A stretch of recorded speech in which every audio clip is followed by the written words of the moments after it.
So I've started the recording because I'm not sure where the town manager is. But we're gonna go ahead and get started. Today is July 12th, 2023. This is the Cottage City Town Hall regular meeting. Time is 7:03 PM. We're gonna start off with the roll call. Ward 1 Commissioner Young, All right, I Commissioner don't Young, hear present. anyone. Is the audio working? the audio is working. And we can hear All you. right, I'm not hearing anything. You may have to call in like I Hold did on. if you can't get your audio to work. I don't know what's going on with these laptops. Okay, it's working now. I Okay, don't know what great. I did. Sorry about that. Okay, well, we're gonna continue. Did you hear me? Yes, Commissioner Young, I got you. Ward 2 Commissioner Armachay, Present. Thank you. Ward 3 Commissioner Wheatley is present, Ward 4 Commissioner Givens, Givens present. at-large Commissioner Brooks. Brooks present. Thank you. All 5 commissioners are present and accounted for. We do have a quorum. Let's see. We have the approval of the minutes and the financials for June 2023. Has everyone had a chance to look at the agenda? And is everyone in agreement with what's listed for tonight? Are there any additions or anything you may want to table if you don't have enough information tonight? I did have one correction to What's the that? minutes for the special meeting. Okay, but right now I'm just asking about the agenda. Are we okay with the agenda?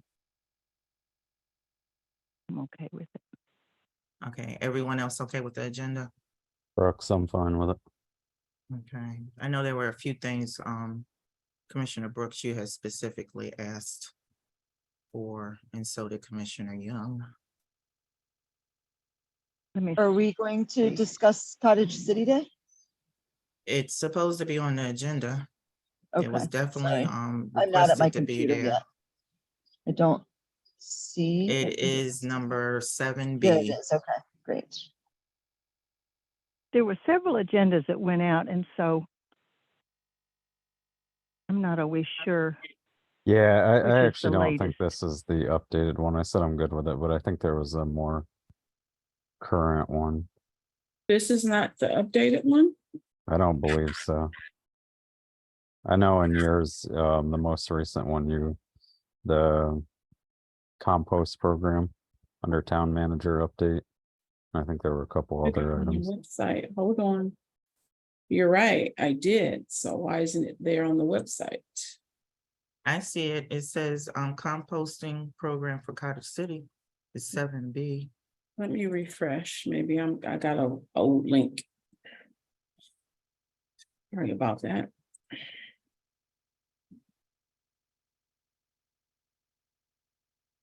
Okay, I thought that was Cottage City Day. That says composting program. Sorry.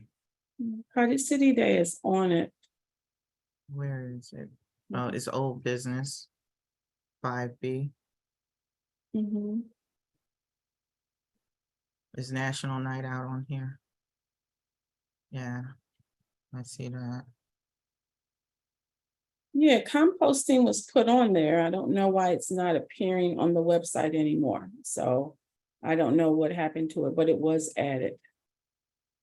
Sometimes we add things and they disappear lately in this program. So later. But it was added. I actually put it under town manager update discussion of composting options. Yeah, that's what I was referring to. It was under the Mhm. town manager updates. Also, I just wanted to give a heads up. I got a text from Tim Meyer that he'll be running a couple minutes late. Where is he at on the agenda? He's about the school and Oh, Not it right is here. there. It's under town manager update, under B, 7B. Okay. Okay, new business PTO president, Mr. Okay. Tim Meyer. Got it. That's under new business. So maybe by the time we get to that section, he'll be joining us. But before we move on, we do have Senator Augustine. I thought I saw Senator Augustine. Is he still here? Yes, I'm here. Hi, did you want to say something to us tonight? We'll let you have the floor. Well, sure, First. I'd be happy to. I just haven't been around in a while, and so I wanted to stop in and obviously hear and see what's going on in Cottage City, but also just be, let you all know that here to answer any questions that anyone may have about the legislation that was passed in this last legislative session. I've sent out information about that. I'm hopeful that you all have that. And then also just to ask that as the town looks ahead to the next couple of years, that if there are some ideas or issues that would require a legislative change at the state level, please share those with me. I'm hopeful to receive those things now so that we'll be able to present, work through that, present them in January. And it's the same thing on the capital project side. If there are some capital projects that we would want to have considered, the best case scenario is to have those things considered first with the governor and the governor's budget. And so that's in the August, September timeframe, so that we can do our very best to advocate to bring the most back home to our district. And so that's what I'm here for, and just always honored to work with and serve you all. Thank you, Senator. It's always great to have you join us. So we always look forward to hearing from you. And of course, we will be getting back in touch with you because there are a couple of projects that we need some funding for. I'm sure you're quite aware of the few that we have going on. Absolutely. Look forward to that. Look forward to being able to, make that presentation to try to bring as much back home as we can. Sounds great. Are you Then able to one stay thing- with us? Just a Yep. minute, Commissioner Young. Are you able to stay with us for a little while? Yes, ma'am. Okay, before we move on, I'm gonna ask the commissioners if they have any specific questions for you. Sounds like Commissioner Young would like to ask you a question. You have the floor, Commissioner Young. Thank you. Yeah. And I've talked to you about this before. And what happened last year was, and I'm talking about the train bill requiring 2 people on every train. The House passed it. And then from what I understand, the leader of the Senate sort of had it stalled. And I think it was the Finance Committee, and never got out and never got voted on in the Senate. And so unless that's passed at the national level, requiring 2 people on every train, where I understand that's also up there. But unless it gets passed at the national level, I think that's a real important one. And I'll send you some information and photographs of people whose houses back right up to the train tracks, and their kids play right next to them, and so that it's real important to ensure the most safety possible for the trains that go down. They go down one whole side of our town, a long side of our town, and they're getting bigger and heavier, and they have these tank cars now. And so after that accident in Ohio, and I think some after that sort of highlighted the importance of this one. So unless that gets done at the national level, which I have no information on that at this point, I'll try to send you information on that by October. Okay, thank you, Commissioner right? Young. And that makes sense, and it is something obviously that we've been working on for a number of years, as you well know. Right. The thing for me to share with you and with the commission is we like you all are organized in by committee. I used to sit on the committee of jurisdiction that had that particular bill come through, like you're saying, when I was on the finance committee. I'm now on a different committee, and that committee has jurisdiction over education, energy, and the environment. So I'm not in that committee. Now, with that being said, my colleagues did elect me to be president pro tem of the Maryland Senate. And so, the good news for that is that I am also a part of the leadership team. And so we'll definitely That's great. make sure that this is a part of the, understanding what the issue is with this piece of legislation that has been, it's been going back and forth for quite some time, as you know, Commissioner Young. Right. Thank you. Absolutely. Any other questions for the senator while he's here with us tonight? Commissioner Givens. You have the floor. Yeah, real quick. I discussed it with Julian Ivy, and we've been talking about amongst the towns. The current situation in regards to making amendments in your charter is antiquated, and it needs to be brought up to where we are today. These papers of general circulation, which is like the Prince George's County Informer or something like that. I'm not even sure what it is. Nobody reads that, and it's absolutely outdated. And we need to kind of, like, even in Florida, what they did, they made some changes, and I can send you what that was. I sent it to everybody on the commission.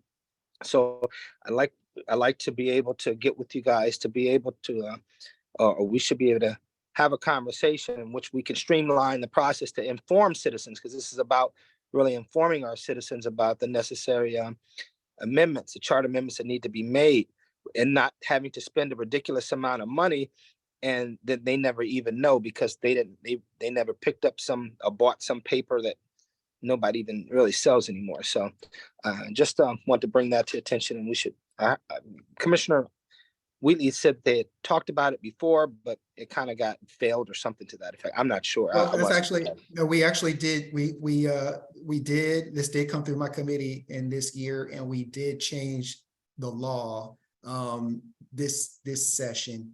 We changed it to 2 notifications instead of 4, 1 notification and alternative methods for folks to be able to make that communication as well. I don't want to misspeak, Commissioner Gibbons, so I'm going to pull up the actual legislation. I'll find it while we're on here. You can just send it to us later. You can just send it to us later. I'll send it to you. I appreciate it. Thank you. Yep, Because absolutely. I don't want to hold up the meeting. Thank you. I appreciate No it. problem. But we did change that. Thank you, Commissioner Givens and Young. Anyone else have a question for the senator tonight? Commissioner Brooks, nothing from me, but thank you so much for attending. Thank you. Commissioner Armitage? No, same. Good to see you. Thanks for being here. No see you specific too. questions in the moment. All right, Thank you. Mr. Best, did you have your hand up? Yes, Madam Chair. This issue that Commissioner Givens raised with notice in newspapers of general circulation for charter amendments and annexation resolution, it is a legislative action request from the city of Gaithersburg, and I think one other Montgomery town. It's also a legislative request coming up in the next session by the Maryland Municipal Attorneys Association. So there must be some changes to the law that some of these members of the MML don't consider far enough or adequate enough. So there are some LARs that are going to be active this late summer and fall going into the legislative session. So I thought I'd just pass that along since I'm a member of the Maryland Municipal Attorneys Association. Thank you. Thank you, Mr. Best. I know when I was on the legislative committee for MML, and this was one of the bills that we were sponsoring or championing, and there was, as you said, there were some things that they did agree to, and there's some things they didn't agree to. So I'm not surprised that there are LARs out there, because from what I remember in the committee meeting, MML was requesting, I think basically that we didn't have to do, we had to do announcements, but it didn't have to be in paper form anymore. They wanted to use emails, maybe text messages or some other kind of electronical format. They wanted to do away with paper publications altogether, since there aren't that many paper publications anymore. Like I don't even know if the Gazette is still around. I think well, we know the Washington Post is still around, but there was a local paper in Prince George's County, which I can't remember. But it was so many different places you had to post a notice. And when we were in the committee meetings, we were saying that it was just too much. It was redundant, and people don't even use those publications. They don't, people are more tech savvy now. They use their phones. And it was just a whole lot of back and forth. And it seemed like I thought the bill had kind of died, but it sounds like a portion of it got passed, according to Senator Augustine. But Mr. Best, since you said there's some LARs out there, it sounds like something must have happened in that bill that MML didn't agree with, or at least some of the municipalities didn't agree with. So I So guess I we don't can mean to find out hold up. more. I don't mean to hold up the meeting, but I did drop in what was passed and it was supported by MML. We're at our committee. It was language that they were comfortable with. Yeah, I think we kind of, in the committee meeting, we kind of compromise with whatever we can get, we'll take.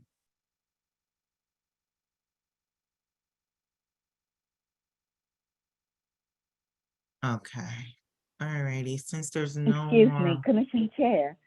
yes, Can the citizens ask Senator Augustine a question? sure, can you please announce yourself and say where you Oh. live?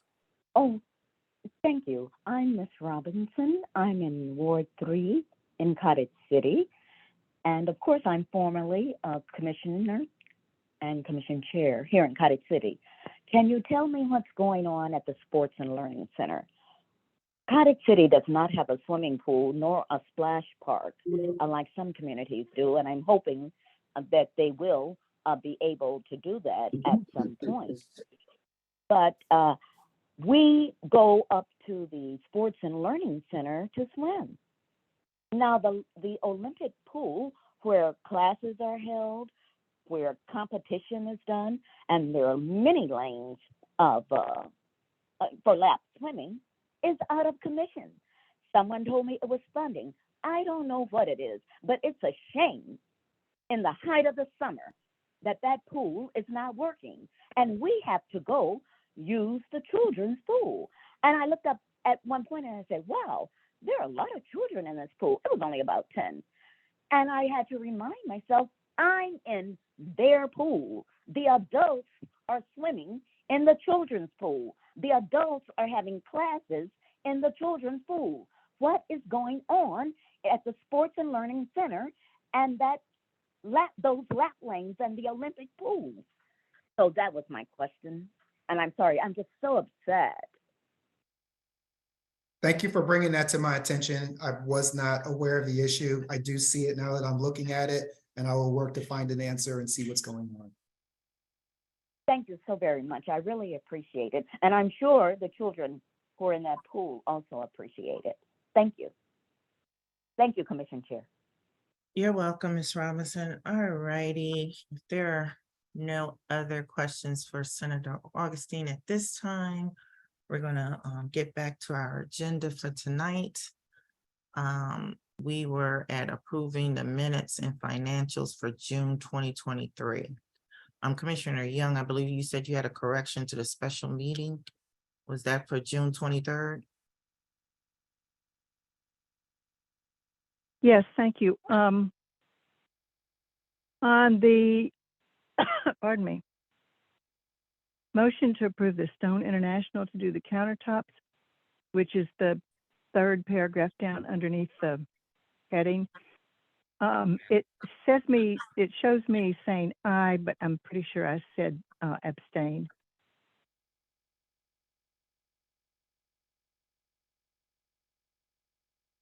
I believe you are correct. Correct. You- Thank you. Any other edits to the minutes?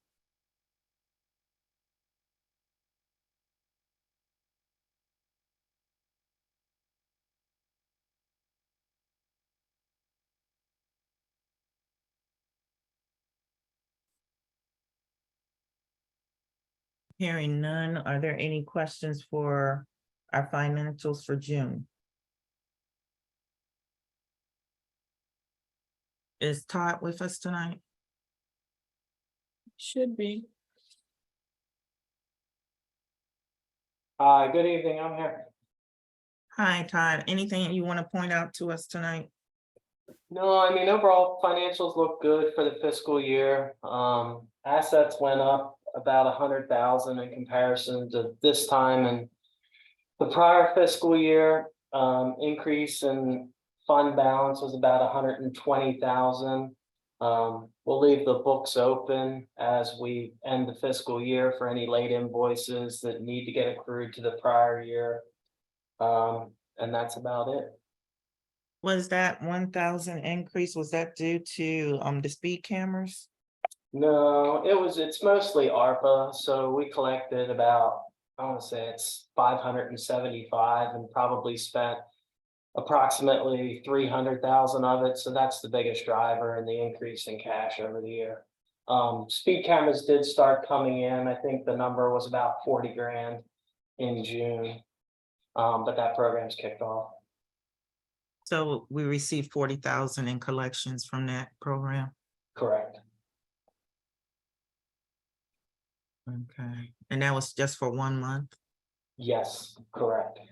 Okay. Are there any questions for Todd? I do have one question. This is Commissioner Amarche. Yes. On page 3, the item 5213 retirement benefits, I noticed that for this year, there's nothing there. And for the past year, there was 7,000. Yes, so we talked to Brittany about that today. I believe the process is she pulls down an invoice for the retirement vendor, so it's paid in one lump sum at year end. And she was in the process of putting those that retirement invoice through for the fiscal year. So it's coming. Understood. Which line item is that? You said 5030? 5213. That's not what's on the screen. That's what the document, I'm looking at it. Okay, I just want to make sure the right document is in front of the audience. Okay, 5213 retirement benefits. You see Yeah. it's blank for this year, for the Mhm. column for this year. Yes, I see that. Okay, so that's going to be filled in by next month, Todd, is that what you're saying? It's processed. She's processing it now. So it'll get accrued against June of 2023 because the liabilities due in last fiscal year. So July, we won't see it actually because we'll switch into the new budget year. All right. Any other questions for Todd tonight? No further questions for me. Thank you. Thank you. Hearing none, is there a motion to approve the June 6th, June 14th, and June 23rd minutes, as well as the June financials for 2023? And ARPA spending for June 2023. So moved. Thank you, Commissioner Amarche, for making the motion. Is there a second? Second, I believe that was Commissioner Young who made the second. Call for the vote. Those in Yes. favor, please say aye. Brooks, Givens, Young eye. Givens, aye. Amarche, aye. Wheatley, aye. There are no nays or abstentions. The motion has passed. Moving on to our agenda, next up is public comments. So we will open the floor for any public comments at this time. Please announce your name and your address if you are a resident of Cottage City.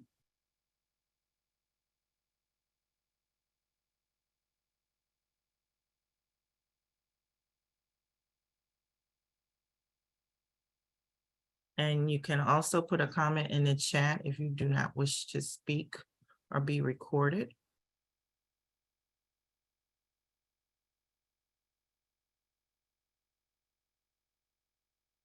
Hearing none, we will move on. Of course, Excuse me, what do you do if you don't have a hand or you're not on Zoom or something and you're just on the telephone? Was that the then you period ask to that we should speak. speak? You asked to speak Oh, like I you're see. doing right now. Oh, Would you like to I'm speak, sorry. Commissioner? I'm Oh, sorry, yes, former Commissioner Miss Robinson, would you Robin. like to Yes. speak? Oh, yes, thank you, please. Please. You have the floor. Thank you very much. Yes, thank you very much, Commission Chair.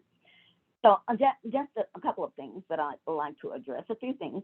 I noticed a lapse in parliamentary procedure at the last meeting, and I know that I don't come to very many meetings, almost none, but I did notice a lapse in presentation.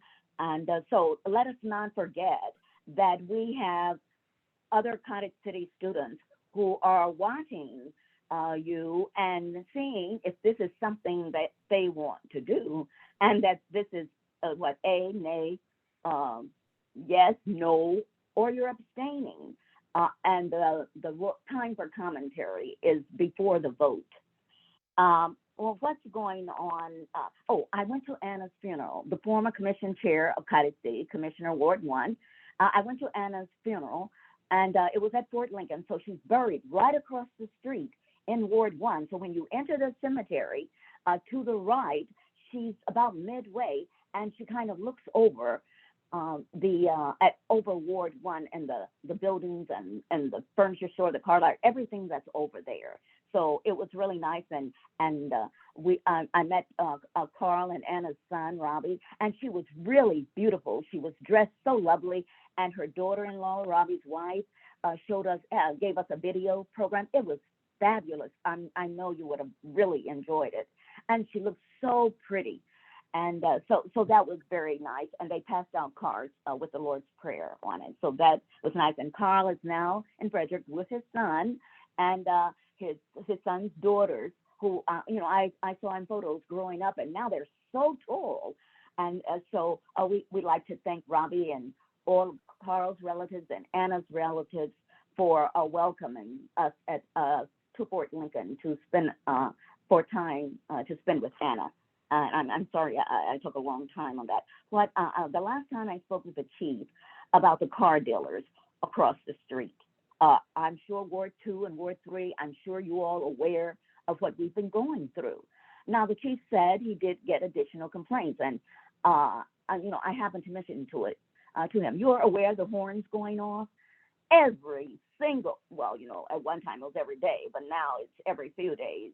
And I know the chief spoke to them about that, but don't we have a noise ordinance? And are there any lawyers here in Cottage City that can do a class action suit against that car dealer for having those horns blow? One Sunday, 7 times, 4 o'clock in the morning, when you're waiting only to hear the birds sing and that car horn is going off.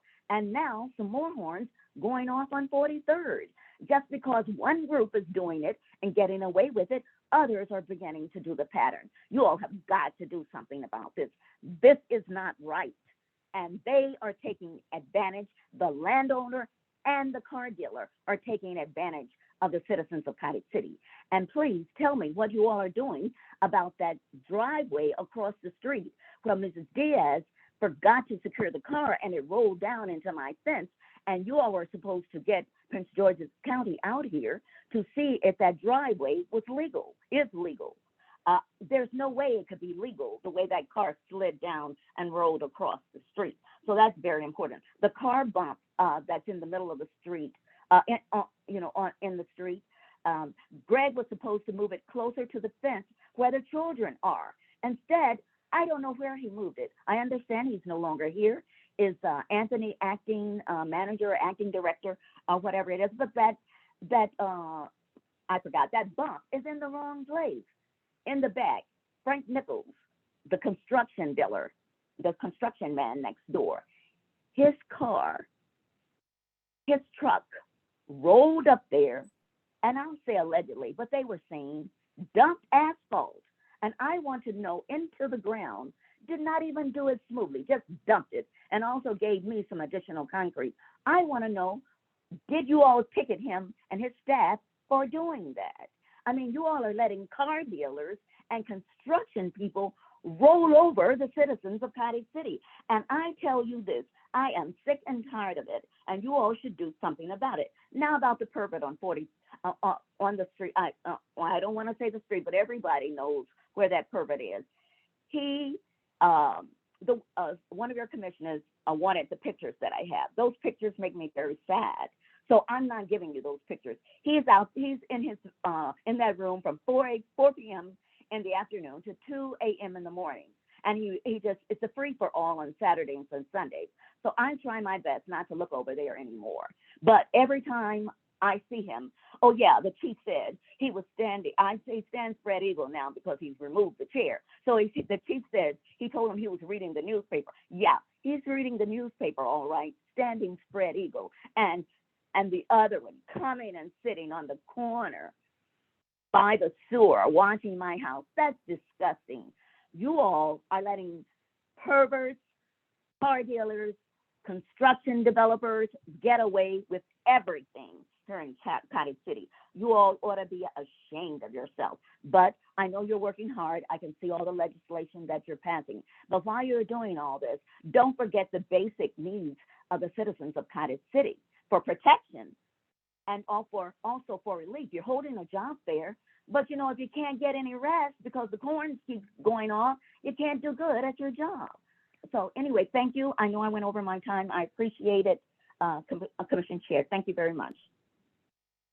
Thank you, Ms. Robinson. Is the chief on the call? Yes, I am. Chief, are you aware of any of these accusations? Yes, ma'am, I am. Have you responded to Ms. Robinson? Yes, I have. And the citizens of Cottage City.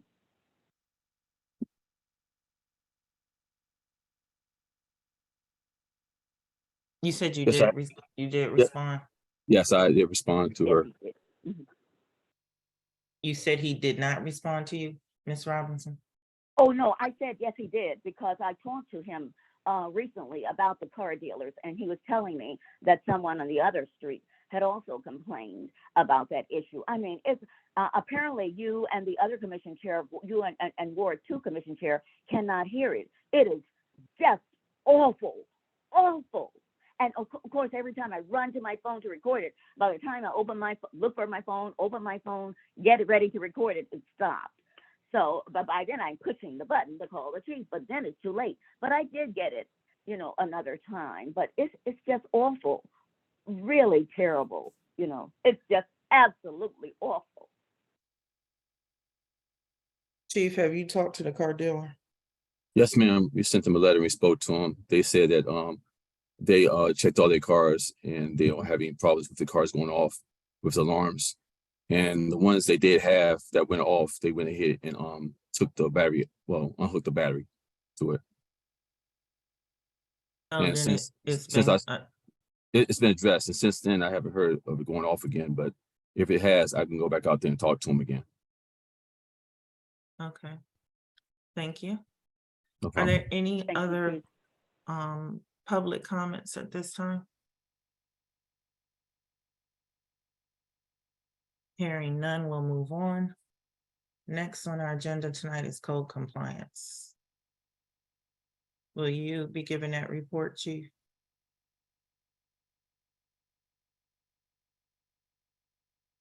I can.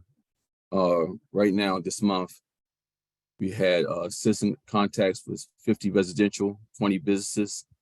Open investigations are 10 at this time. Closed are 5 for residential. 0 citations were issued, 0 abatements. For businesses, we had 1 investigation, 2 open and 1 investigation has been closed, and 0 citations were issued and abatements. Right now, we have addressed some of the issues with the tall grass. People are cutting the grass. We do have 1 business that came in compliance in reference to some of the debris in their yard, well, on their property. We are working with 1 property on Bladensburg Road. We about to get to the point where we have to probably do a citation. We had a hard time getting a response from the owner. They were going to rent the property out, but the renter, I guess, defaulted or didn't move in. but they still have a lot of debris in the backyard. And we're trying to get them to actually respond to our letters as well as our phone calls.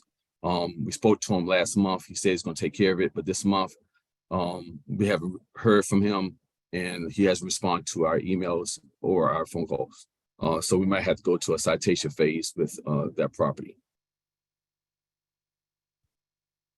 That's a business.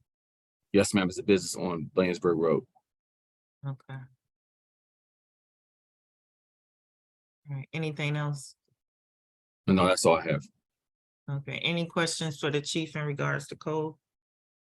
Commissioner Compliance? Givens? Commissioner Yes. Givens? Yes, Yeah, Commissioner. if we can just ask Mr. Foltz to address the people. I appreciate the people cutting the grass, but I went by, walking to the store, a few places, probably like 3, that I saw they cut their grass and then they didn't like bag it or anything like that. So it's all in the sidewalk and into the gutter. And what that does is it winds up going into the what's the name, and then it clogs it up and into the drain. Eventually goes. It looks bad when after they do it, and then goes in the drain, and then it becomes more of a problem. So if we could ask, or even put in the newsletter to remind people to blow their, to take up blow it back onto their property or whatever you got to do, but just don't leave it on the sidewalk and in the gutter. That'd be great. And also on the corner of 38th and Bladensburg Road, Yes, sir. it's the property there. The signage is all falling down, and it kind of looks very tacky. If we can get maybe get in contact with the owners and ask them to either take the sign out and remove it, or because I know we can't go onto their property and take it off, but we got to get them to do something about it because it's an eyesore. Thank you. That's it. You're talking about pretty much Bladensburg, Bladensburg Auto. Bladensburg and 38th. It used to be Port Town Motors, I believe. Port Town Motors. They've been cited for that, but I'll go ahead and check on that. You're supposed to be going to court with them, I think, shortly. But Okay, thank you. yes. All right, thank you. Thank you, Chief. I have a and question. Commissioner Young, you have the floor. Thank you. Commissioner Givens mentioned blowing the grass. I just wanted to note, and I even read an article about this with somebody who agreed with me, those blowers are very loud. And so I would encourage raking them rather than blowing them with those loud blowers. Just a comment. Thank you. Yes, ma'am. Any other questions for Chief in regards to compliance? Hearing none, we'll move on. Can you please bring the agenda back up?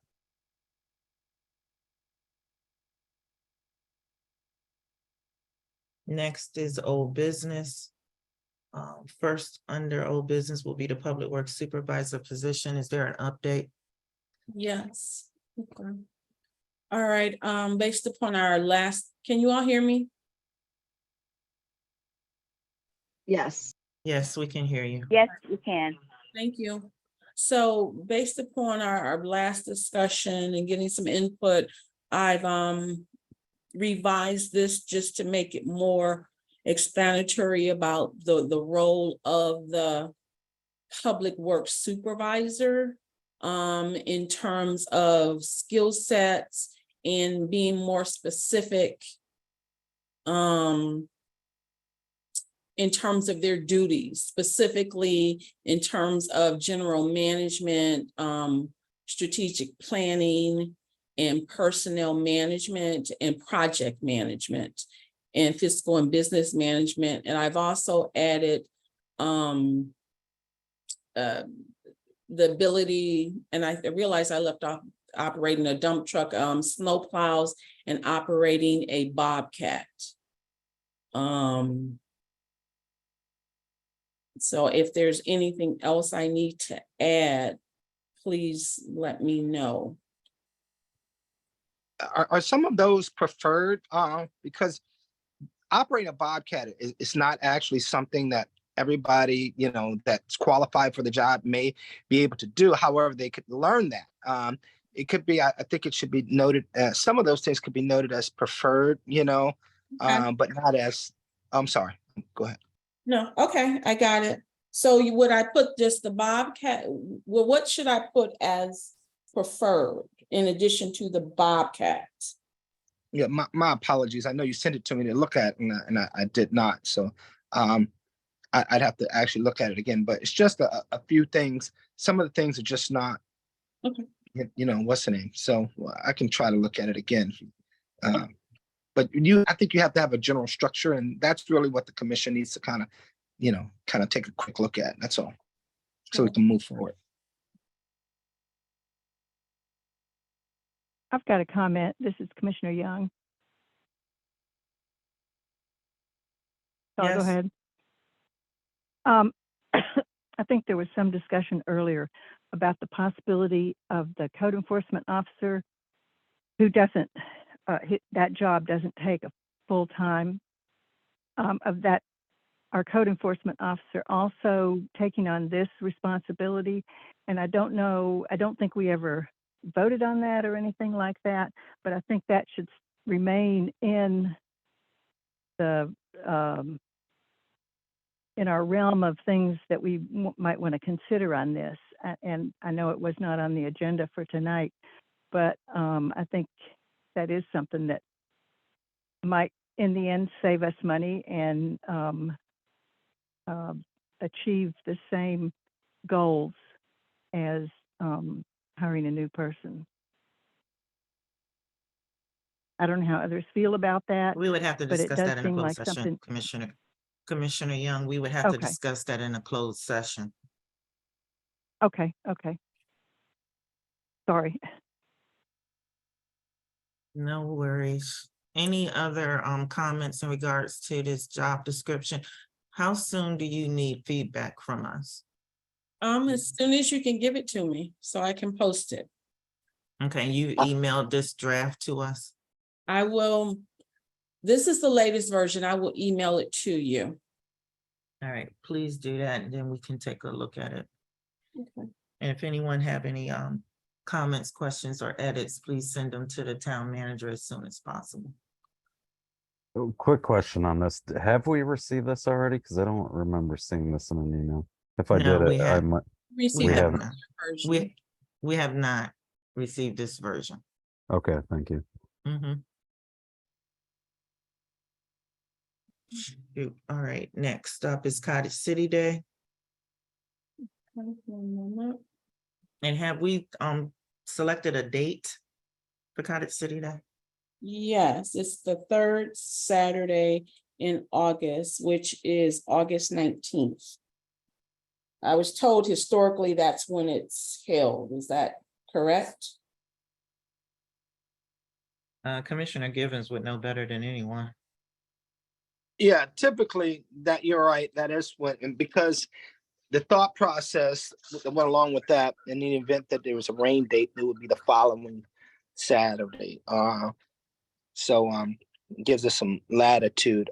To be honest with you, I haven't looked at the schedule to see. I actually did have something. I'll have to move mine around for, I think the fourth Saturday.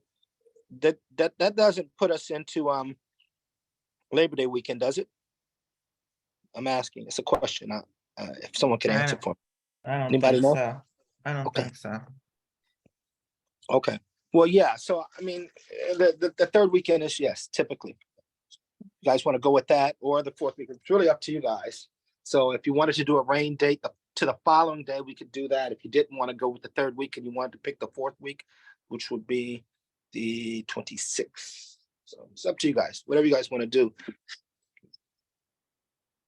Seems like the third week would be better and leave us another weekend for the rain day.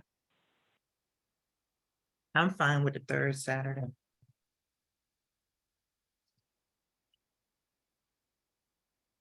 Same. Same for me. So the date of August 19th with the rain date of the 26th, is that correct? That's fine with me. Okay. All right. All right. This is just an outline. It's pretty similar to what we did last year. I thought it was a good document just in terms of a format of what things we have to do. We have already started securing some of the vendors. I'll get to that later. So a lot of the menu is what was suggested last year, even though last year, I don't know if we had street corn or not, I don't recall. I don't But remember having street corn. you don't? No. No, okay, well, I left it on there and because at one point I think it was suggested, but we just ended up not having it on the menu.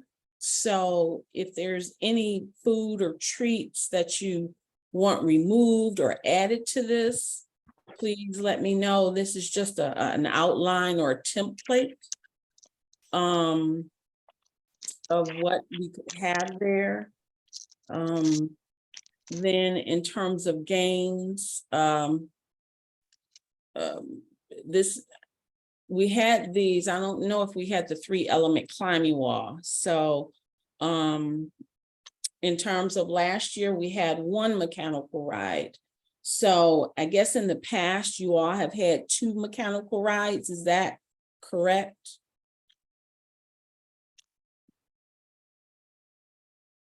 I know we had rides last year and there was some issues with the rides as far as that they didn't have their permit and the county wouldn't let them start the ride until they were able to produce it. So it was a delay in that ride and the kids were lining up.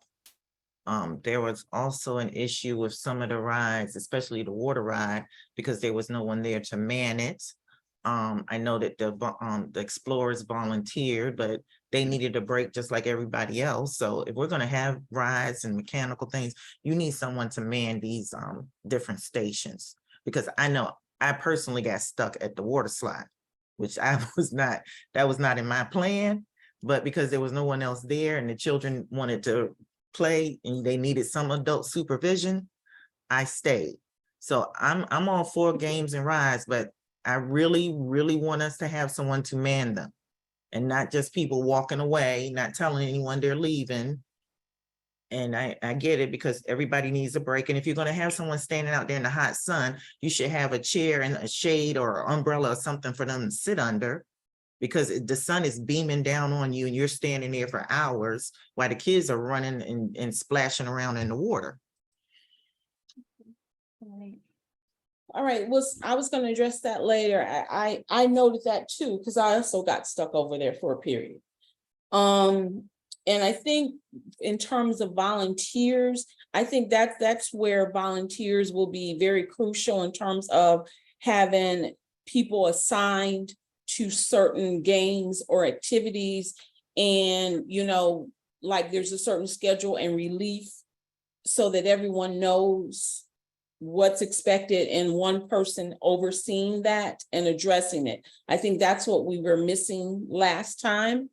So as a result, we had some holes, but duly noted. I do understand what you're saying, and I will look into how we can provide shade for the volunteers. It's easy to provide a chair, but depending on where it is, the shade, I got to figure that one out.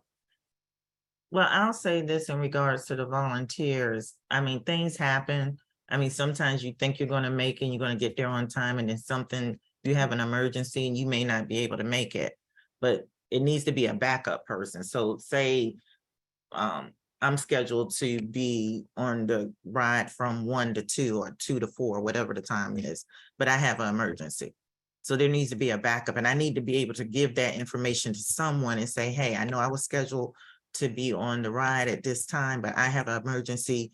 Can you let so-and-so know and make sure that there's someone else there in my absence? Because I think a lot of what happened was some of the volunteers, for whatever reason, they didn't show. And so no one knew where they were and they didn't know if they were coming. And so people got stuck. Mm-hmm. And you can only stand out there in that hot sun for so long. So can we do this? Because I will say that the Cottage City Day planning is a meeting all to itself. Can we identify a date that needs to be sent out to everyone through the newsletter as well as Constant Contact? And just establish a date so that we can have a general meeting. We can kind of hammer out some of this stuff because there's some things I have concerns about and want to help out in too, and organizational wise, because but I don't think we're going to be able to do it here. So if we could do that, I think that'd be great, and we can see what volunteers we're getting in and who we can use for what. Thank you.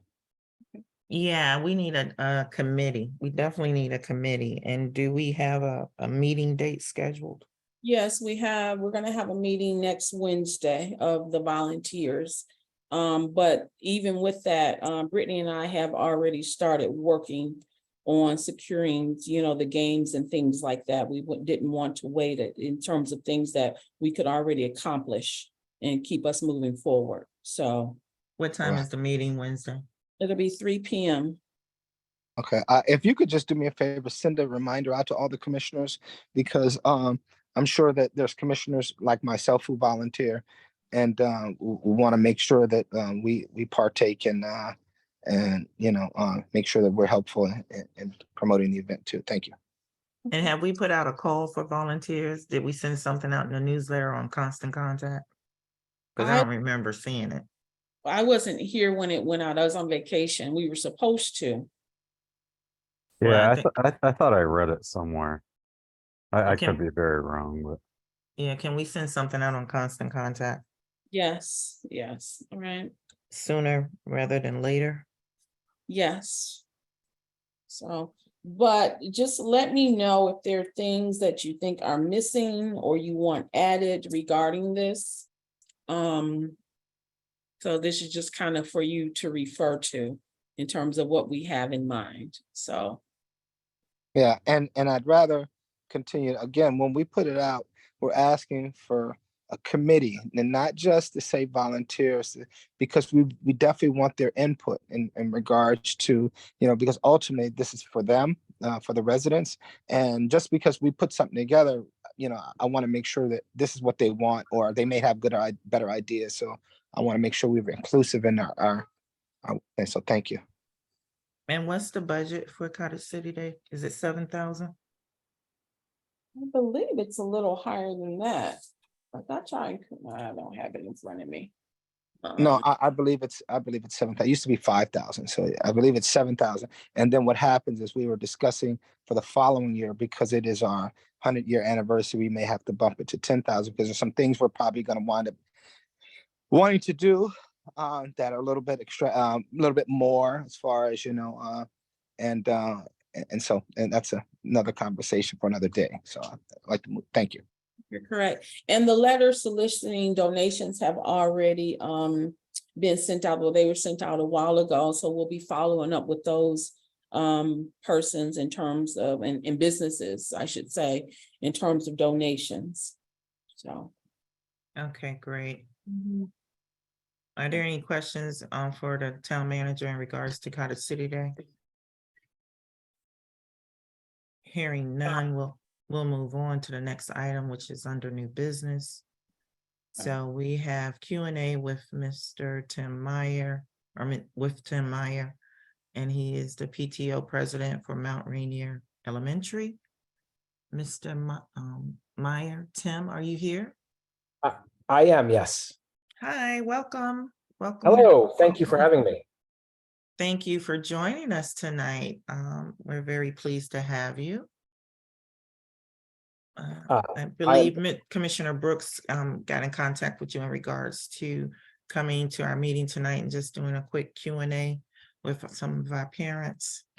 Sure, that's correct. Actually, one of the new parents at the elementary school, Amy Sawyer, who I believe is part of the meeting tonight, she had originally reached out to me, and then she put me in contact with Commissioner Brooks, and he and I had a conversation, and I said I'd be happy to come. And I'm not sure if you want me to say a couple remarks first and then take questions, or exactly what format you had in mind. I think that'd be great if you could say some remarks, and then we'll have some questions. Well, then I'll start by introducing myself one more time. I'm Timothy Meyer. I am the longtime PTO president, entering my 5th year as either president or vice president on the executive board. So if you have questions about just kind of institutional knowledge about the school, I can probably best answer them.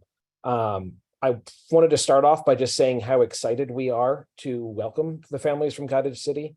As soon as we found out that there were going to be these boundary changes happening, everyone from the principals to the teachers to the parents were excited to welcome you as neighbors and friends. I'm sure there's going to be some questions about the logistics of how the buses work and things like that, but I don't know too much about the school that the Cottage City families are coming from, Rogers Heights. But the little bit that I do know, I think you'll believe that's a much larger school, about 1,000+ students. Mount Rainier is about usually in the low 300s. So it's a very small, tight-knit community. Most of the parents will probably, and students will find that after 2 or 3 weeks of being at the school, almost everyone will know the new students' names. Because we're a smaller school, it also just means that, like our PTO meeting, one thing about our PTO is every parent in the school is automatically a member. We do not have any dues. It's open to everyone. I know there's some other schools that are structured so that you have to pay a $5 or $10 due fee per year. We go out of our way to just make sure that everyone has an opportunity to participate. We have PTO meetings once a month, and then we usually try to do either 2 or 3 between the PTO and the school, 2 or 3 either events or social activities like movie nights. We just had a giant community carnival that happened at the beginning of June. So I'll just stop there and see if there's any specific questions from anyone. Yes, Chief, you have your hand raised. Yes, I do. Hello, Chief. How you doing, sir? I'm doing cool, and nice to see you again. I forgot to mention I got to meet Chief Ayers. He was helping at one of our events in Mount Rainier a couple months ago, and I got a chance to meet him there. Yes. Well, in reference to the police department, sir, like I told you before, we do have a person who's going to DARE school. So you will have a DARE officer at the school from Cottage City, as well as we want to have some resources to help you out like we did at Rogers Heights. I think the partnership that we already forged already, I think is going to move in the right direction. You have my number if you need any help or any assistance with anything. We do have 2 certified CPR first aid instructors. If you want to do something for, I guess, opening for your parents and stuff, so you know how to perform these tactics if something happens in their homes, we can do something like that. We're trying to also acquire some other resources to help with making sure that any kids get left behind, we can find some kind of way to actually bring them home by having some kind of contact with you. So in the school. So if you have any questions for me, feel free to give me a call and I can help you out as much as possible. I'm thinking as I'm listening to this, I should probably try to see if I can set up a meeting between you and Principal Till from the school. I should make sure that she has the opportunity to just meet with you, but also just so that you can, everything that you just said to me, so that you can say to her and so that you could become a point of contact in case there are any issues where a student needs to be picked up or something like that. Yes, I spoke to the vice principal about that last year. When I went over there to talk to him about the bus routes, to make sure that we receiving buses for our kids, because it was looking like a bad situation with our kids walking through that busy street. But we saw that we had the buses, so we did speak to them shortly. But I definitely like to have a meeting with all 3 of them if possible. I can go ahead. I can certainly go ahead and facilitate that, and I have your email. I can just connect. The principal is actually off on vacation this particular week, but I can go ahead early next week and get you connected directly with her to set something up. That's fine. Thank you. And I can also just address the bus. I asked the question, I met with the principal last week, and I asked the question about buses in terms of when we'll expect to get more details. And the answer was probably sometime in mid-August. The PGCPS procedure is that any student who's eligible for busing, they're supposed to send a postcard to that student's home. And that would include information like what time the bus would come, where the bus stop would be. But some of those details are still being ironed out as they try to figure out the bus routes for all 200 schools in the system. Thank you, sir. I'm not the best person to answer bus questions other than just the general timeline of And then once we hit mid-August, actually, I'll put the PTO's email in the chat. That way, anyone from Cottage City who wants to get a hold of us, if they have questions that come up outside of this meeting, they can access it. Thank you, sir. Appreciate it. Oh, that's great. Thank you so much. We do have a hand raised. Amy Sawyer, would you like to ask a question? Yeah, hi. Thank you, Tim, for doing this, for coming in and answering questions. I think as a parent, we have a rising kindergartner. And so really to the council, speaking as one of the parents, we really need some more outreach just to let people know who's involved and to meet the other parents and get a lot of questions answered. And I think it's really important that all of that needs to be done, not just in English, but in Spanish. We have a whole lot of families where English is not their first language, and would probably be more comfortable being able to speak more fluently in Spanish. Is that something that the council, that the town can help us with? Yes. We can definitely help with that. If I may, when I was talking to Commissioner Brooks, I had offered that I'd be happy to put together some sort of small little blurb. I believe you have some sort of a town newsletter, whether it's a newsletter or an email list. I'm happy to put together something from Mount Rainier Elementary that gives just some of the key details, contact information for both myself and the principal, the main phone number for the school, things like some of those types of resources that the Cottage City families might just want to have easily accessible to them. Yes, that'd be great. If you could send that to us so we could get it in our next newsletter for the month of August. I can That would make be that very helpful. I can work with the principal and we'll make that a priority for next week then. Okay, great. And we'll make sure that it's translated. And can I also just say that I think it would be great to reach out to both Shayla Stafford Adams and Pamela Boozer Strother, who are the two school board representatives. Cottage City will actually be switching school board boundaries. So our current representative is Shayla, but Pamela will be our school board representative starting next year in the fall.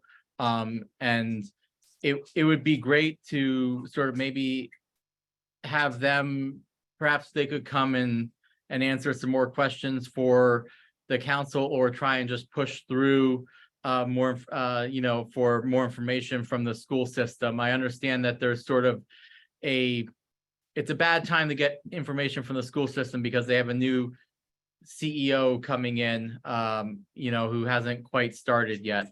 But I think it would be useful for the school or Pamela or somebody to have a booth at the Cottage City Day to sort of answer questions or to help with any difficulties that people may be having in sort of getting their kids registered or questions answered. So maybe we could reach out to them about that. It sounds like the Cottage City Day will be about a week before the start of the school year, which is August 28th. So perhaps something could happen around that time frame. I'm sorry, I didn't catch who that was speaking. Could you Sorry, please this is announce Josh yourself? Durant. Hi, Josh. Welcome. Thanks for that input. Excuse me, Commission Chair, I have a question, a statement. At one time. Can you please may I? announce? May This is you Ms. please? Robinson. Yes. This is Ms. Robinson. Just a Chair. second, Miss. At one time. Just a second, former Commissioner Robinson, just a second. Josh had brought up a good point. And I do think that we probably could do something. If we could have some information, maybe at Cottage City, they maybe have a little table with some kind of pamphlets or some kind of instructions or information. That would be helpful. Carol, could you add that to our list for Cottage City Day? Yes. Okay, great. Thank you. Ms. Robinson, you wanted to ask a question? Oh yes. At one time every year, the board, one of the board members of the Prince George's County the ones that we vote on every time they're up for election, they would come by and talk with us about what's happening, and they're willingly available. So if you could get one of the ones, I don't know who represents this district now, but I'm sure they would be available, or can send a representative over to talk to you all about what's going on. I noticed someone said that there was difficulty getting in touch with one group, but there's always another group that may be available. Thank you, Commission Chair. You're welcome. Any other questions for Tim tonight? Well, hearing none, I just want to say, Tim, thank you so much. We really do appreciate you taking time to join us. I'm sorry that we had you to wait because we had some other little housekeeping business that we needed to do. But you're welcome to come back and join us anytime. And if you're not busy, come see us on Cottage City Day, August 19th. That's completely fine. I'm happy to join. I will just, if I can add one or two more things here, which is Josh mentioned that the first day of school is August 28th. Another key day is I was able to confirm August 25th, which is a Friday, is going to be the, I don't have the exact times yet because they're still ironing out the details, but that'll be the new student orientation for any pre-K, kindergarten, or just new students. And we're making sure we reorient the orientation day to include new students across all grade levels, because we know that we're going to be getting some upper grade students from Cottage City as well. And then there will also be an open house that day. So there'll probably be an orientation in the morning and an open house in the afternoon on August 25th. And I can, whatever we send you for your newsletter, I can make sure I include that.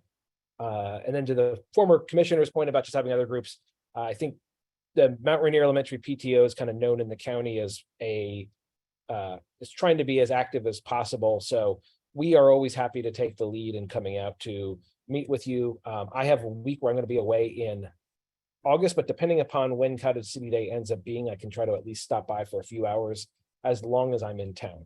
And if I'm not available, I can see if I can find someone else who can stop by. Oh, great. It's the best place in town. I'm sorry, Commission Chair. But Cottage City Day, you all are doing a great job. I do have Alrighty. one more very quick question. Do I understand correctly that Mount Rainier goes through 6th grade? So I can clarify that. Mount Rainier goes through, we went through 6th grade up until this year. We are now we're now up through 5th grade. Okay. And the Hyattsville Middle School has been a 2-year process to get built. And up until this point, about half the feeder schools kept their 6th graders. We were one of them. Half the feeder schools sent their 6th graders to there. But yeah, this was the last year that we just concluded that has our where we had 6th graders. Okay, thank you. And I can also just if there's any other questions that come up, that's why I put the email in the chat, so anyone can send them to me, and I can also just answer them on a rolling. Like if any of your constituents have school related questions, please reach out to me and I will get back to you as quickly as I can. Thank you so much. Yes, You're welcome. thank you. Thank you. Appreciate that. If there's no more questions, we'll move on. Let's see. August recess. Okay. I asked for that one to be on. I was hoping, since we made this recent change in the charter, if things are, pretty well going and we don't really have any pressing issues, if we could go into recess for the month of August. I know for me, we've had several meetings and I really would like to be able to take a break in August and just not have to focus my time so much on meetings, and because I have lots of meetings outside of the town. So I was just wondering, is this something that my fellow commissioners would be willing to consider this year? Because we do have I'd be the fine with it authority. if we don't have anything else. Yeah, I mean, of course, if we have something that needs our attention, and I certainly wouldn't say to ignore it, but if we're in a good place, I'd like to take a break in August.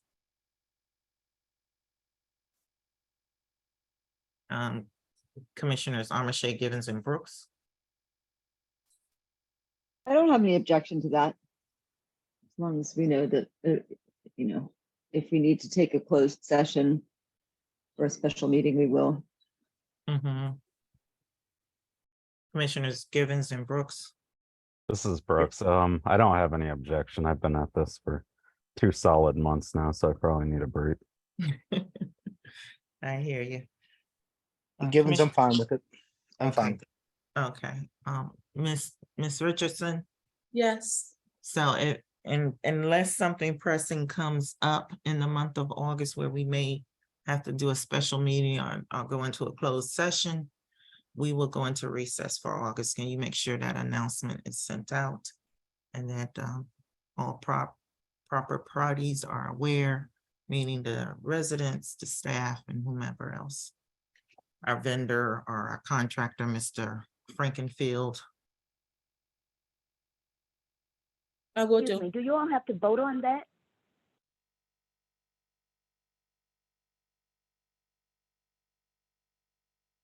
Don't you all have to vote on that? I'm Ms. Robinson, Commission Chair. Don't you all have to vote on on the cancellation of the August meeting? I know you did a polling, but don't you have to make it formal and vote on it? I could be wrong, but maybe somebody else can address that. No, I think she makes sense. We probably should just go ahead and take a vote and not just on what's her name. I agree. So I make a motion that the commission goes on recess, to be absent of the August second Wednesday of the month town meeting as allowed by the recent charter amendment. Thanks, Commissioner Givens. Is there a second for that motion? I'll second it. I believe that was Commissioner Young that made the second. Yes. Those in favor, please say aye. Givens, aye. Brooks, aye. Young, I. Armache, aye. Wheatley, aye. No nays or abstention. Motion passes. Moving to the next item. Staff cell phone procurement policy. So this recently came up due to the need for one of our employees needing a replacement phone because their phone was, they were experiencing issues with losing calls dropping off. And so this is just to make sure that it's clear for the staff what the proper process is to get a new phone or replacement phone. Ms. Richardson, were you able to get in contact with the vendor to find out what the process is? Yeah, so I inquired about, based upon the conversation I had with you, I inquired about leasing a phone. They do not offer leasing, well, no, they offer leasing of phones for certain phones, but not others. So what they told me is we can either obviously buy the phone outright, or it can be leased with the option at the end of the term to buy it.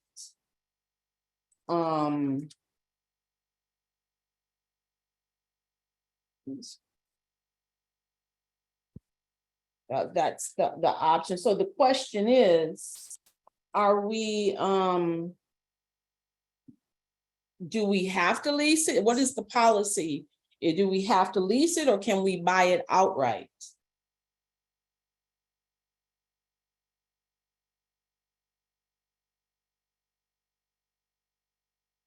I'm sorry, I was on mute. Commissioner Givens had explained to me that in the past, it was a leasing situation, not an actual purchasing of the phone, but I don't know. So I think we need to get that cleared up tonight, so we'll know what to do in the future. Commissioner Givens, do you recall that there was Yeah, so Ms. Robinson was on the commission during this time, so she may be able to to better recollect as well. When we initially got the phones, we got all the phones at one time under a plan, monthly plan. I know that we did not buy the phones outright. I know that for a fact. So, and so maybe we paid a little bit more. Possibly, I surmise we must have paid a little bit more for the phones. But the replacement phones, typically, and anybody's cell phone, if you've been with the company after so long, they want to keep you. So what they do is they offer you upgrades. I'm not sure why the employee's phone would not be eligible for an upgrade, especially when you turn the phone in. They just want it to be in physical good condition, not necessarily because the bugs in the phone, what's probably happened there's some type of virus perhaps in the phone, or some software update that's needed, it's not being achieved, and or maybe it's just kind of it's not updating to the new requirements. So that's how they do. They try to get you to. Would we not be able to take advantage of that? Because we all have phones and we all look for an upgraded opportunity with our service carriers. So why would we try to achieve that with our commercial town phone system for the cell phones? Is that possible, town manager? So you mean like just trading in the phone for a different one? Okay, let's do this. Let's talk about, I walked to the AT&T store. I said, hey, what opportunities do we have to get an upgrade? Oh yeah, we have a new one saying you can get an iPhone 14, if you sign up for a 3-year program. Oh, okay. How much do we need to put down? You need to put down $200. Okay, great. Sign me up for that. That's an example. I mean, we do it every day. Everyone does it. So I don't understand, if there's maybe I'm missing something, in that, but that's typically kind of how people do. You get on the phone and talk to a service provider or go to the store and see what opportunities for, especially when you've been a long-term customer. And I believe we been, well, I'll let you figure that out. Well, let me, That's what you were doing, that you were looking for a place to stop. Okay. Somebody's phone is open. I asked about the trade-in. They will only give you $140 to the cost of the new phone. Towards the cost of the new phone. $140 maximum. Okay, well, that's better than nothing. I mean, going out and buying a new phone and then having this old phone sit in somebody's drawer makes absolutely no sense. So, I mean, if that's what we have to do, then that may be that something's better than nothing. All I'm saying is let's not go out and buy a brand new phone and put these other phones in the drawers, or they get lost in the sauce. You know what I'm saying?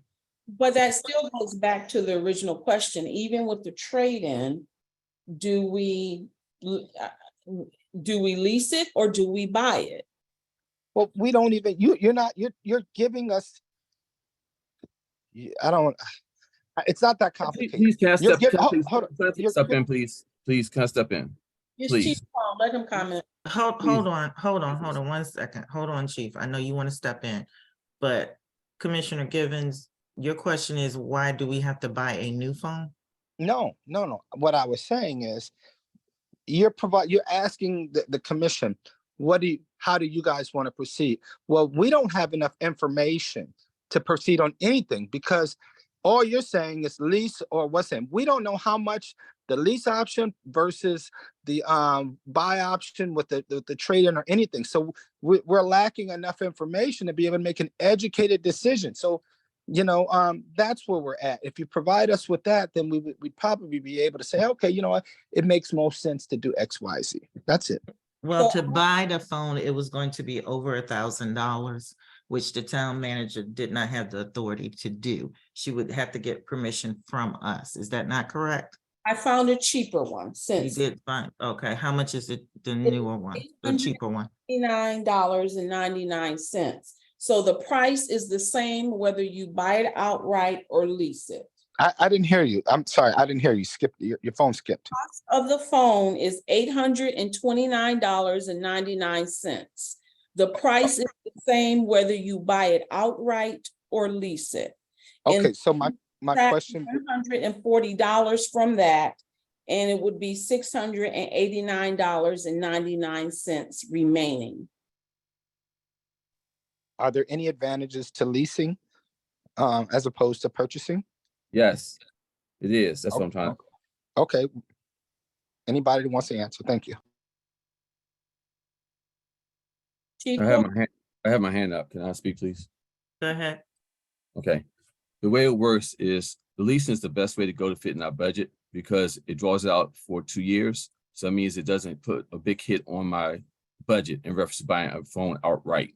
It drags it for 2 years and you pay monthly. So it won't be that much of an increase in my monthly because it'd be like $10 or $20 more on my plan.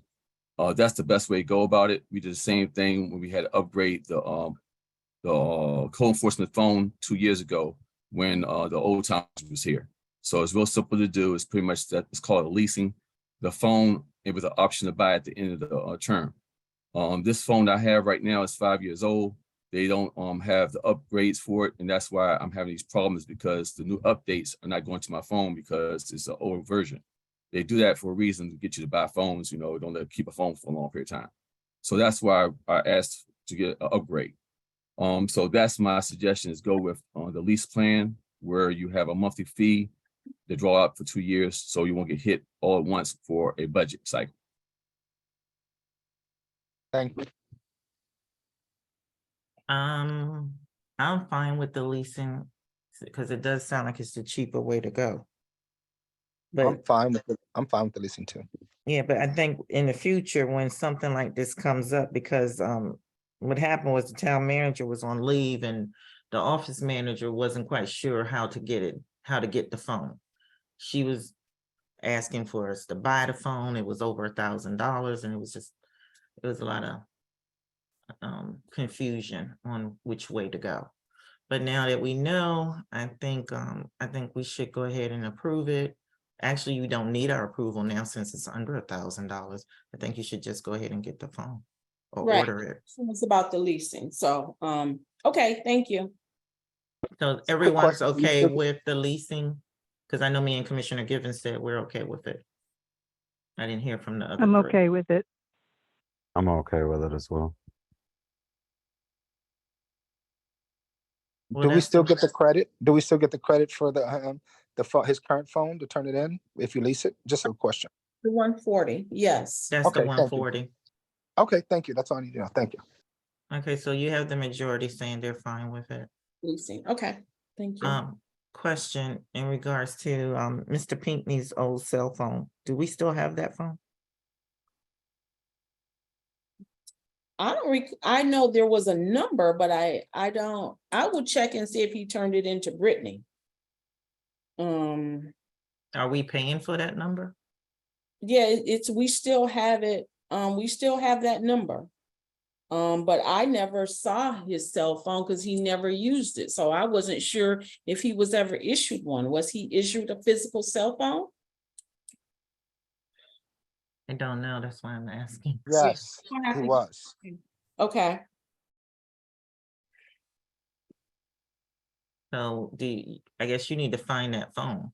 yes, And if we're not using it, we can turn that in. right. Okay, let's move on. National Night Out. Chief, you want to take that one? Yes, we did have a meeting with Chief Stone last week. We trying to see if possible with the permission from the commission to do a joint venture this year by combining our resources to have one large national out at the corner of 40th Place and Bladensburg Road. It's a good location. It's right there by Crosswalk, as well as it's wide open so people can see from both sides of the street. We did look into bringing other resources in.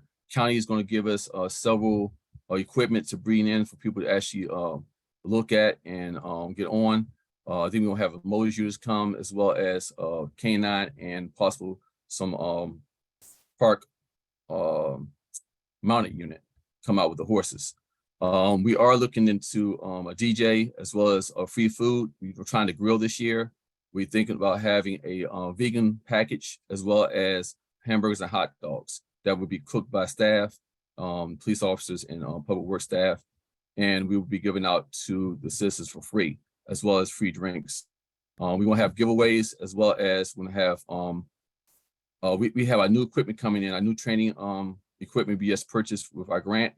We had the company that is going to build our program, going to be there to actually give people demonstrations of the new software training program that police officers go through, as well as what we can do for public relations with our citizens to actually let them do a virtual reality as an officer going to a scene to see what the officers go through on a daily basis by handling scenes and handling things at split second, making decision making. That's going to be on the scene, as well as we're going to do first aid demonstrations. We're going to do a demonstration in reference to some of our new equipment, our RAP system. We have someone from RAP coming to actually give a demonstration to our citizens on the RAP system to show them how we have another non-lethal way to detain people. So that demonstration is going to be there also. We're also going to have cooling stations, as well as using the big tent and other tents we have to make sure that we have enough cover for any inclement weather or hot weather. So I'm here to answer any questions and see if possible we can move forward as a joint venture. Do you know which location, which side the National Night would be on? It'd be on Como Manor side, right there in the open field next to the Burger King. Mhm. I would like to do a joint venture. I thought we had kind of said that we would maybe mix it up a little bit. And I think this is a great opportunity since we're so late in the day for them to get this event off. And I think they'll be more efficient if they can put their heads together and kind of get it done. And, so I definitely support it and like to move forward with it. Thank you.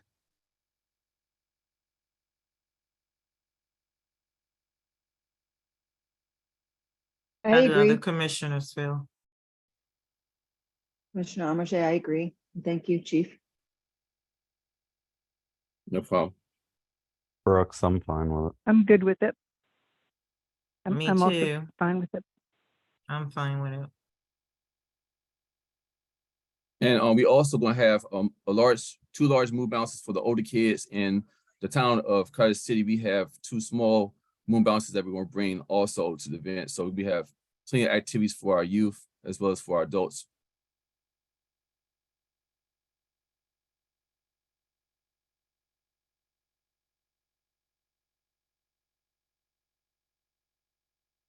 All right. Does someone have their hand up? No. That was mine. I just took it down from the last question. Earlier. Oh, okay. All right, let's move on. That was National Night Out. Zero waste. Ms. Richardson. Yes, Mr. Walker should be on the line. Good evening, everyone. How are you doing this evening? This is Kenyon Walker. Doing well. How are you? I'm very well. I'm very well. So I guess I have the floor, and thank you all for allowing me an opportunity to speak. One, we're excited for the opportunity to work with Cottage City. The team is very, very happy to support waste hauling operations. I'm here to discuss 2 very minor matters, but minor things are big things. So one, when we started, we did not anticipate bulk trash being left over by the previous waste hauler. And I was wondering if there would be an opportunity to invoice for that. So that is the first issue. And 2, with regard to bulk trash, I would like to propose moving initially I wanted to move the date until Fridays, but I'm perfectly fine. I did some reconsideration talking to the team. Perfectly fine keeping it on Wednesday. However, I would like to propose getting back to some sort of list so that we can know what it is that we will be collecting in advance as a way of quality control to track and monitor bulk trash service requests. Moreover, to reduce driver errors with missed pickups by having a list.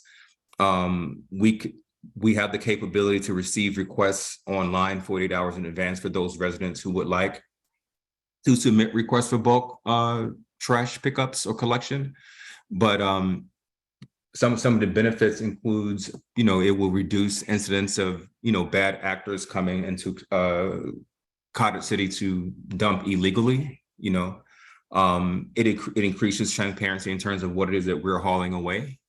And we can provide monthly reporting online to the town administrator. And those are the two things I would like to discuss this evening. Thank you. Commissioner Givens. Yes, and then I have a question. Go ahead, Commissioner Givens. Yeah, I appreciate, I think that if we left some other trash over and, then if the other company left some other trash over and you guys hadn't anticipated picking that up and I'm not, I think that's something that, if, that could be worked out. In regards to the calling in thing, the county does that. And, we've tried that in the past. It's usually a mess. And that's why they had what the previous trash company had. We initially had the last Wednesday of the month.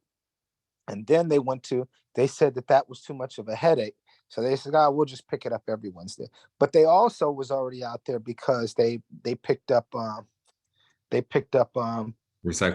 recycling as well. So for them, it was convenient. So what I would just ask you, would it be more convenient for you to move bulk trash? And I'm just asking, I'm not speaking for the commissions. The commissions have to speak for themselves. To move, would it be easier and still work for everybody if you picked up bulk trash on Tuesday, then that way you could pick up regular trash. I don't even know if bulk trash and regular trash go together. I'm not sure if you have to put that in a different landfill. I don't know how that works. So, but you could probably speak to that, and if that's an easier, more amenable way to do it. The calling in thing is usually just problematic, but that's been my experience. But I yield back. Thank you. Is it my turn to respond, or is someone else going to speak? I don't know how this works. It's your turn to respond to his question. Okay. Well, here are some of the concerns. We could move the bulk trash to any day. One benefit of keeping it separately is to better keep track and monitor of how much bulk trash is being disposed of. The way it's set up now, I think Carol explained that each resident could get up to 4 items to have collected, which is not a problem.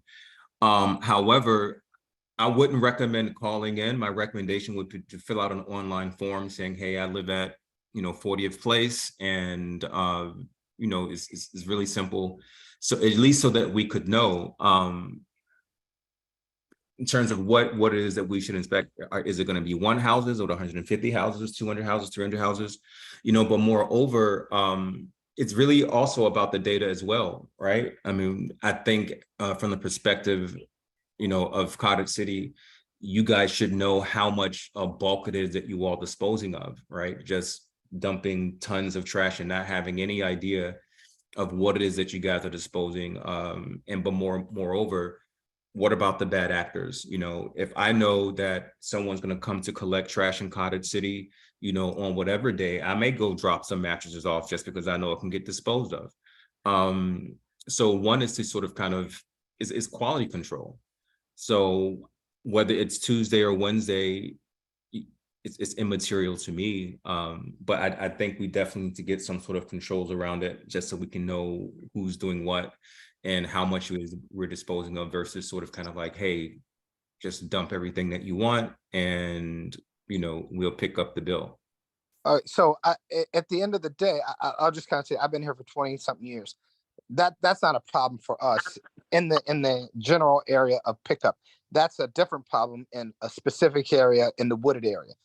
So we don't have that problem that you're speaking of in regards to bad actors. So I respect that, though. I could appreciate you informing us that. And as far as I just said Tuesday because I thought it might be easier since you had the trucks out. But and regardless of, we're gonna have to pick up the trash regardless, the bulk trash regardless, meaning that, you know, to know the data, it's not going to move the commission one way or the other, because at the end of the day, twice a year, we still do, even though we have bulk trash and it's every week currently, we still wind up doing 2 dumpster days a year. And we dispose of 2 dumpsters each time. So, and because we want to give our residents an opportunity to get this stuff up out of their houses and backyards that they've been collecting for years as well. So, and it's just a matter of convenience. I think that's what we're trying to achieve, and not complicate it. And not everyone, and while we are in a technology-driven society, not everyone is necessarily adapt to different apps and online. So, and we hope so, but you know, I don't want to assume anything, especially for our population that may not that may not be, you know, aware of how to do that. So I yield back. Thank you. But whatever I just wanted to kind of point those things out so that they can be looked at and considered. Thank you.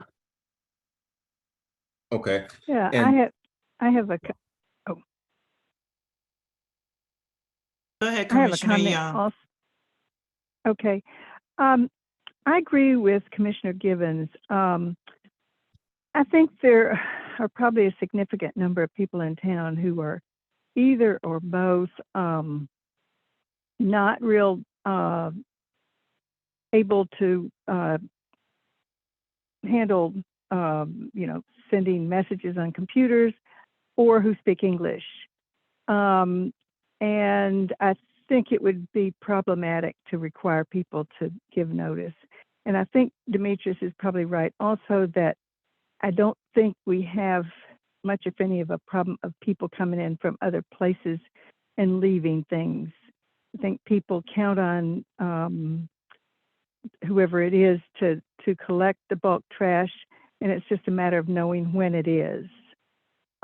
So I can understand why you would want to do that, but I think it probably would not work here in our town in terms of the notifications.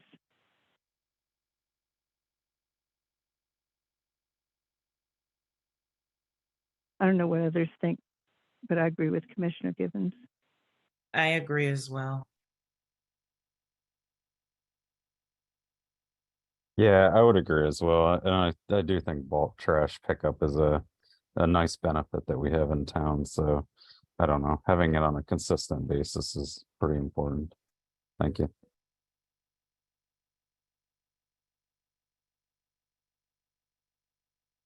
Commissioner Armache, do you agree? I do. I agree. And with regard to, I mean, I was intrigued I saw something about it, for some reason, it being more environmentally friendly to do it on a Friday. I'm not sure what that's about. If you spoke to that already, I apologize, but I no, I was did not. intrigued by, okay. I am curious to hear about that. But I do feel like our town is used to, it's been on Wednesday for a long time, so I don't have a strong feeling one way or the other as far as it being Wednesday, Friday at the moment, but I'm curious if you want to speak to that. Well, some of the economic benefits was, you know, less wear and tear, you know, on the roads, you know, of Cottage City, less noise, you know, and more importantly, you know, we're out there only 2 days a week versus being out there being 3 days a week. But we often do try to reduce our carbon footprint, increase efficiencies, you know, where we can, you know, to identify opportunities, you know, to you know, keep our trucks off the road, you know, when they don't have to be on the road, especially if we can combine days, because, you know, bulk trash is disposed of with regular municipal solid waste, you know, at the transfer station, you know, so it would only, you know, make sense to say, hey, well, since we're here, we might as well grab it all. So those were some of the intended, you know, eco-friendly benefits, you know, less fuel, you know, less noise pollution, you know, just saving everyone time. Excuse me, Commission Chair. I'm sorry, but I do have a question. Is this the group from Baltimore that you all got, or is this a different group? Is this new? Of course, they're new from Bates.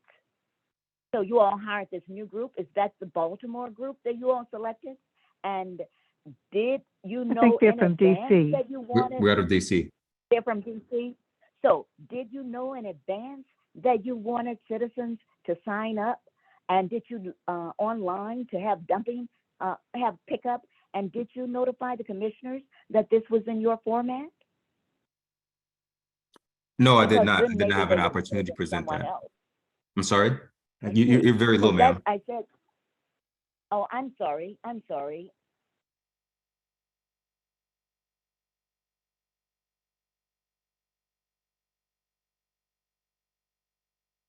I don't have a strong feeling about what day it is. If it's easier to do it on a different day and it limits the amount of times you need to come for all the reasons you've given, the environmental reasons and others, I wouldn't have a problem with that. I don't think we can, get people to sign up for it. And So- that's why I was suggesting Tuesday, because you're already out here on Tuesdays. So that was the reason I said Tuesday. And I think one of the Commissioner Wheatley had kind of related to me and her concern, and I understand her concern. What if something were to happen on Friday and then they don't pick it up, and now you got all this trash and bulk trash, especially bulk trash, for the whole weekend? And that's not something that any of us want, and having to wait till the following Tuesday. So I think Tuesday, if something were to happen, then we could still get it by Friday. You know what I'm saying? So I think that was, and I think it's a legitimate concern that Commissioner Wheatley had posed to me personally. Thank you. I'm sorry, you guys. This is Ms. Robinson. I had my thing on I think I had it on, what do you call it? Mute. Can you all hear me? I agree with Commissioner Young and what she was saying about, we're not going to sign up on anything for you all to come pick up something. And you should have let the commissioners know that was part of your plan before they signed the contract. Thank you. Bye-bye. Well, This is okay. Commissioner Amarche. I didn't get to respond after your explanation, and I appreciate that. And of course, once you explained it, that made perfect sense. I wasn't thinking about 2 days versus 3 days. I would be, and I guess I'll ask other, I don't know what's going on for recycling, but I would be fine with it being on Fridays. Commissioner Armache, your audio is going in and out and we can't really hear you.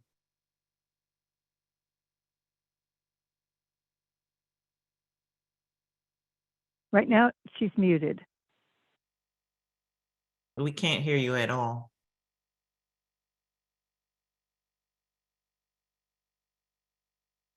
I apologize. The lawnmower was going by outside. I was just saying that it seems to make sense to me to switch it to Friday if we think that wouldn't present too much of an issue.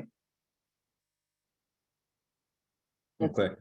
So I guess there aren't any, so I guess what controls are in place to manage, because one day it could be 2 houses, another day could be 150 houses, a half a ton versus 10 to 15 tons. And I guess from an operations perspective, this can get out of control. And it just seems like the sentiment is just dump it. We don't care how much it is, and we don't have any interest. No, that's not how it is, That's sir. what I'm getting. Okay, so we do have regulations, requirements. So understand that we do have, I think it's either 3 or 4 items per household, right? And so if they leave more than that, what happens is the company winds up not picking it up. And then what happens is our code enforcement goes by and lets them know they didn't pick them up because you had more items and you're required to bring them back into the following week. And I hear what you said about Friday, because I don't know if Commissioner Armache heard me when I had said, let's consider Tuesday because of the concerns that Commissioner Wheatley had brought forth. And I think that those concerns are very, very valid, and and I would hope that might work for you as well, taking the truck off the road on Wednesday and putting it on for Tuesday, since you're already there on Tuesday. But yes, we do have controls over that. So they just can't put out whatever they want to. They know they can't put out construction supplies. So, and so even our old company, if they were violating and they put down too much stuff. Now, if someone has 5 items out, they might just pick it up. But if they're emptying their house, they don't pick it up, and they know we coming by. We're gonna talk about it, and we don't typically have that problem here. People typically we try to put it in a newsletter, and we will put it in a newsletter again, and just the requirements so that to remind people we have a new company, and I think that's probably a good thing to do. And whatever date that we all decided on or we all can agree to, then we should make sure that information gets well into the newsletter as well. So I yield back. Thank you. Thank you. Mr. Walker, is it Walker? Yes, ma'am. Hi, I have a question. So you had mentioned that the previous trash company had left bulk items and your company had to pick up the bulk that I guess you weren't expecting to pick up. Did you say you wanted to invoice that separately? Because I'm trying to figure out how would you know that the bulk came from the previous company? I don't understand. Well, because we do a prep before. Brock, the operations manager, he drove through before to see, hey, I'm going to go before. So he drove on that Saturday and that Sunday. Mm-hmm. So the last pickup day was July 30th, and he was out there on that Saturday and that Sunday the next day. And there was bulk trash. They had just been put out, is what you're saying? That had not been picked up. From the previous company? Yes, ma'am. And you want to invoice for that separately? Sure, why not? Yeah, let's do it. No, I'm just trying to understand what you're asking. Well, invoice is separate as in like submit an invoice tonight or submit an invoice when invoices go in? And I guess I'm asking a clarifying question. I'm trying to get clarification from you. Are you saying you want to add that in addition to what is already on the contract? Yes, ma'am. Okay. All right, that was my question. Thank you. Any other questions? I don't have a question, but I have a comment. If that's the case, then I think as being a fair, business working relationship, then we should be fair and allow for the invoice to come in if the old company failed to do X, Y, Z. Then just in good practice, we want to be a good partner in this relationship. Thank you. Right, and Commissioner if the Young, last did you company did not, you wanted to ask a question or you wanted to make a statement? I just want to make a statement. What I'm understanding is that the last company, Bates, I guess, did not pick up what they were supposed to pick up on their last day, which I think you said July, but it would have been the last of June. And so he wants to, whether it bill them directly or bill them through us, that they should pay for that since they did not pick up which they were supposed to pick up. Am I understanding that right? Kenyon? I don't think so. No, I would invoice Cottage City, not Bates, because I don't have a relationship with Bates. Oh, okay. Yes, ma'am.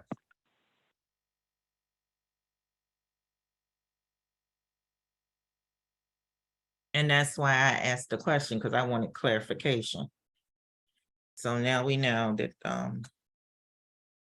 Zero Waste wants to invoice a separate invoice for that bulk trash that wasn't picked up by the previous company. So that'll be an additional invoice in regards to their contract. May I ask a question? Yes. So the last scheduled bulk pickup in June would have been on June 28th. That was that Wednesday. So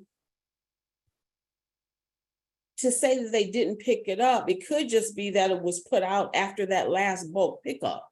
We don't know that they left it. Do you follow what I'm saying?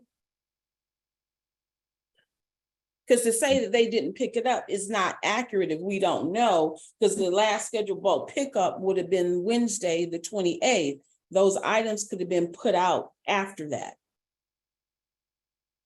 That's true. It's possible that someone could have put it out early before the following Wednesday, which people have done in the past. True. So I guess it's not fair to say that they didn't pick it up. We don't know if they didn't pick it up because possibly it could have got set out after that Wednesday. And they were not scheduled to come back after the 28th. So anything that was set out on the 28th wouldn't have been for, or set after the 28th, wouldn't have been for them to pick up anyway. It would have been for the new company. Is that not correct? Correct. In terms of bulk. Yes, I'm speaking in regards to bulk.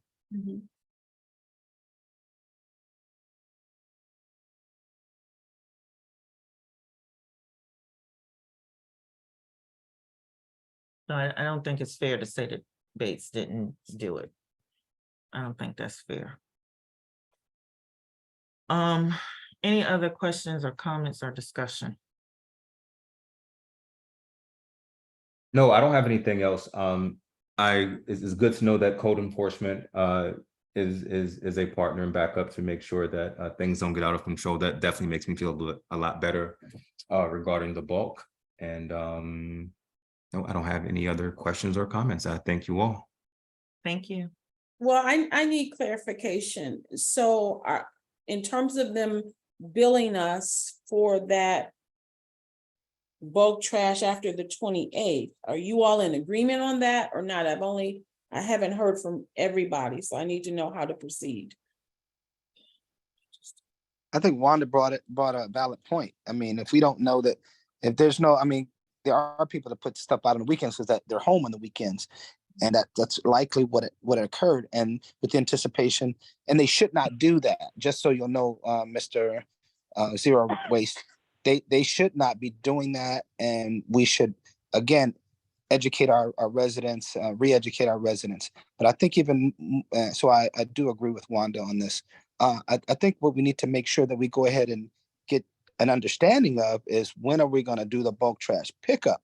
You know, I don't think that we need to make sure we get that clarity as well. So thank you. I agree. Thank you. Yeah, we do need to clarify that and make sure that we're all on the same page. And what's better for you, Mr. Walker? I do like the idea of Tuesday because it could potentially leave Friday as a recovery day in the event something happens. I would like to discuss this with my team just to make sure that we're all on the same page and looking at things through the same lens. Yeah, and we would need some time. We would actually need probably a 30-day opportunity to educate our residents as well, because we would want to tell them on Tuesday, tell you on Tuesday, and then they keep putting stuff out on Wednesday because we fail to educate them, and it sits out for of a whole week. You know what I'm saying? So let's you know, why don't you get with your team and then get back with the town manager, and then we can go ahead and make sure that we educate everyone accordingly. Okay. It'd be good to get it done before the end of the month, if possible, if so that we could send it out in the newsletter. But I don't know whether that's going to be possible or not. You mean the decision? She means the decision, not the actual enactment of the pickup. Right. The Those are two decision on separate- when. Yeah. Thank you. Right. So when would you guys like to hear back from me regarding this? The sooner the better, so that we can kind of, you know, be aware, so that we can start making educated, you know, information, you know, educating people. And then that way we can, you go ahead and let us know, and then say, well, on this date, it will begin to trigger into, you know, let's just say you say, well, starting September 1st, we're going to pick up bulk trash on Tuesday. And we got everybody already previously informed, you know what I'm saying? But the sooner we know that information, the better off we are, so that we can kind of begin to get the word out. Thank you. Okay. And so with regards to We- just, I'm sorry. Oh, all I was going to say is we do a newsletter every month, and we try to send it out a few days before the end of the month. And so if for the August one, hopefully they would get it by the 1st of August. They would know about it for all of August, and then we'd start the new schedule in September. I think that is what Commissioner Givens was saying. Excuse me. Does that make sense? Yes.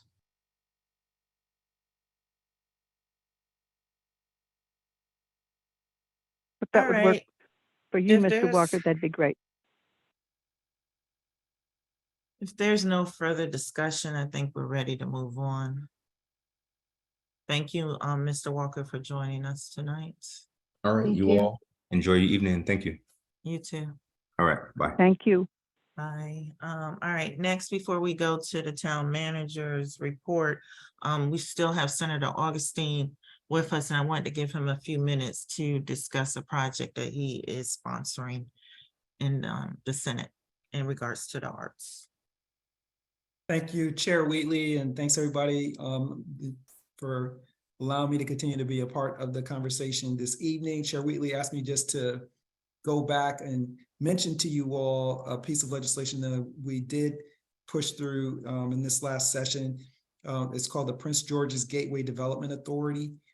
Basically, this entity is set up to for redevelopment and revitalization of our target area. And that target area is Cottage City, Colmar Manor, Bladensburg, Brentwood, North Brentwood, and Mount Rainier. The idea of this basically came from the fact that we have a really vibrant arts, naturally occurring arts community in our neighborhood, but that it's really threatened right now. It's threatened because the certain costs are really going up in our neighborhood. And they're also, so it's threatened with regard to housing, but it's also threatened with regard to like workspaces. And so the idea is to create an authority that looks to protect and grow our community and revitalize it with a focus on the arts. And so that's the genesis of this entity. We're going to do this over the next 5-year period. It includes representatives from all of the towns it's a new authority, as well as representatives from the state. I have been working also with the county as far as the staffing of the entity. The first step was to get it set up, get it going, which we did do that. And then we also gave authority within this for it to receive funds from the municipal level, the county level, and also the state level. And so it's my intent to bring state funds back in to support this redevelopment. I just needed the first step was to create the entity to do it. It's going to take time over years, but that's the plan. We're looking for the participation of the municipalities, including, of course, Cottage City in that process. And so I just wanted to share that with you all that is going on. I'm actually meeting with the State Department of Housing and Community Development next week to talk about how we're going to move this thing forward. And I'll just share with you that I really believe in not reinventing the wheel. One of my colleagues in Baltimore City created a similar authority like 3 years ago for the West North Avenue Baltimore section of his district. And so he did this. I'm just following the same thing that he did. And in this last session, we allocated $11 million to that entity. And so it's going to be my intent to, as we sort of march this thing along, to bring state resources in to support our very, very important to our overall state, this gateway area and the arts that it represents, because I think it really is a jewel for the state of Maryland.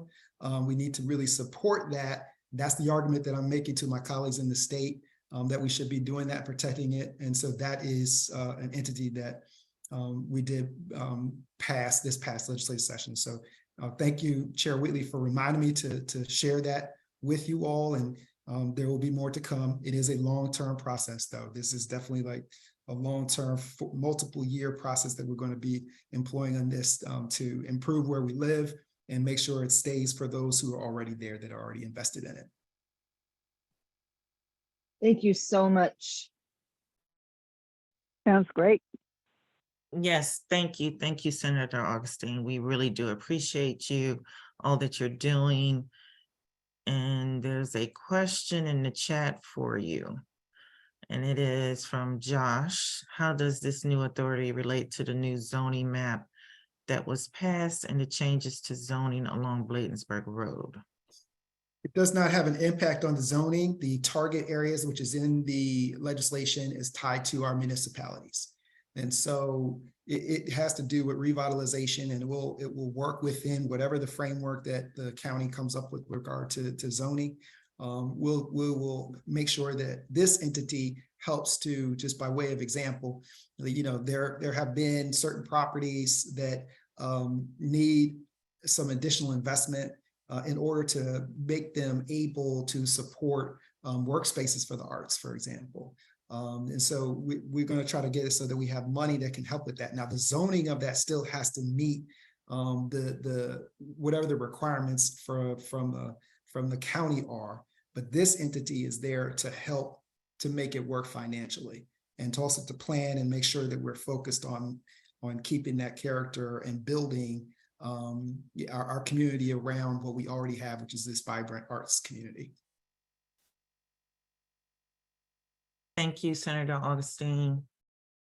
Josh says, thanks for explaining.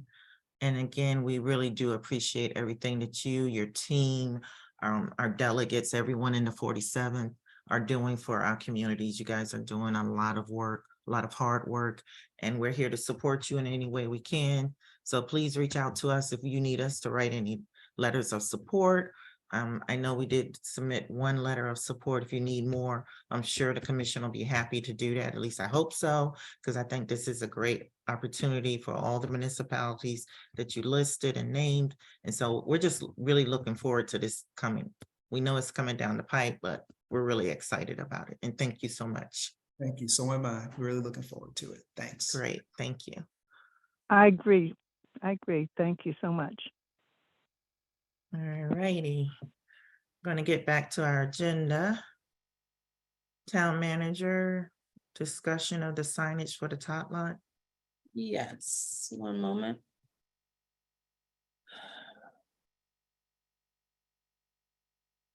Bear with me.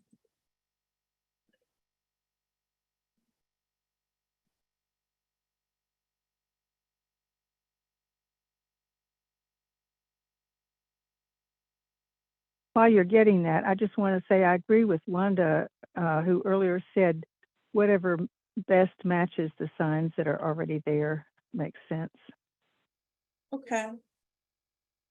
All right, well, just for some background for everybody, we got a grant from the Maryland Department of Natural Resources as part of their open space program to pay for the tot lot. It paid for a portion of it, not all of it. The remaining funds were ARPA funds. So as a requirement of the grant, we have to put up a sign that acknowledges that we got funding from Department of Natural Resources, Maryland Department of Natural Resources Open Space Program. So they sent us different examples of signs. The first one you can basically put anywhere. You can even hang it on a fence. I think like the first two. The rest I thought I did put a couple in there that look like what we already have. So if that's the consensus, to kind of make it look like, I don't know why Bernie Sanders is in this picture. I didn't do it. To look like what we already have, I can do that, but I wanted to just show you all the examples that are available. Does anyone have a strong preference on which sign to put up? I like the first sign personally. That one? Oh, let me see the second one. I'm sorry. Can you repeat that? The second one? Yeah. Oh, I like that second one. Yeah. Yeah, I like the second one too. I also like the Bernie Sanders meme one, but the second one's probably the best. What, do we have a sign on the tot lot now that says, and if so, can we see a picture of it? I don't have it. Do we have a sign? There's a sign. I don't Yeah, I don't remember. have a picture of it. There's a sign Parker Plan left there when they used to own it. Yeah. Carol, would you please scroll down a little bit? Down, okay. I like that one, okay. I also really like, keep going. Okay. The one that has a wood frame, this one. I don't know if that feels too different from whatever we have or if it's too big, but.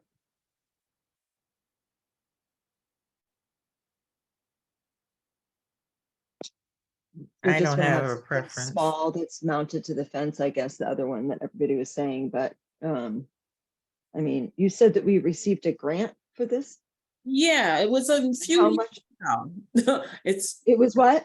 It's been a while since we received it, from the Department of Natural Resources. It was the money, for the tot lot. So the $50,000 that is going towards the tot lot, it came from this grant from the Department of Natural Resources. Gotcha. So there's not a specific amount that's allotted to the fabrication and installation of this sign? No. Okay. Do we know how much is available? I mean, because there's a big cost difference between something like this and something like the other one, the smaller one that's just going to be mounted on the fence. And so. Well, what I wanted to do is get some thoughts on the ones you all preferred and then kind of just find out the cost for each, but I wanted to narrow it down because actually they sent me a whole slew of them that I think were even bigger and more elaborate. So I tried to get the most basic ones. Because I didn't think it was appropriate to have anything that will overwhelm that space as well. Yeah. But Carol, could you comment on how much funding is available for this? There is no limit. Assuming like we got a $50,000 grant, we can use part of that money to pay for that signage. We aren't limited in terms of how much we can pay for the signage. Okay, so if we use some for the signage, could some of the other funds still be used for the tot lot? Absolutely. All the Okay. remaining would be applied to the top lot. I have a question. That's what I was getting ready to say. I have a question. Are you talking about an additional $50,000? Or are you talking about the 50,000 that we already received? The 50 we already got. Okay, That's that money is spent. We don't have anything left from that. Right. We gotta buy the sign on our We're own. gonna have to pay for this sign. Right. Well, yeah, we would have to pay for it, but theoretically, the $50,000 would include this sign. So whether it's for the sign or portion of the top lot, it still is part of the cost. It's Well, part of the that's- cost, but we didn't do it, Carol. You have to explain to the commissioners. We Yeah, did they- not. they We think you spent get more that. money. They think you're giving us, we're getting more money out of a grant. The Oh, grant is from the $50,000 that we have already received, that has already been applied to the tot lot, in addition to the 40,000+ that we use from the ARPA grant. We Correct. do not have any money left from this $50,000 to pay for this sign, because we didn't take it out. Thank you, that answers my But question. we are required by the terms of the grant to provide the signage. So we need to determine how much we're gonna spend on the signage. And I know that we're on the same page now. Yes, yeah, Yes, so, thank you. That's very helpful. So if there's Yeah. not like just a bunch of money sitting around, I'm totally fine with going with something that's more modest. That's because we're not going to remove the other existing Cottage City tot lot sign, right? no. Although if I remember correctly, maybe it could be touched up, but so I'm fine with that. I think it was one of the second one, maybe the second one that you showed, the one that others said that they liked the buy above. I mean, I think that maybe, whatever font is on there should potentially be consistent with our, I presume that we'll have the opportunity to refine the general design of this sign before it's created. Yes. Okay. So Yeah, I mean.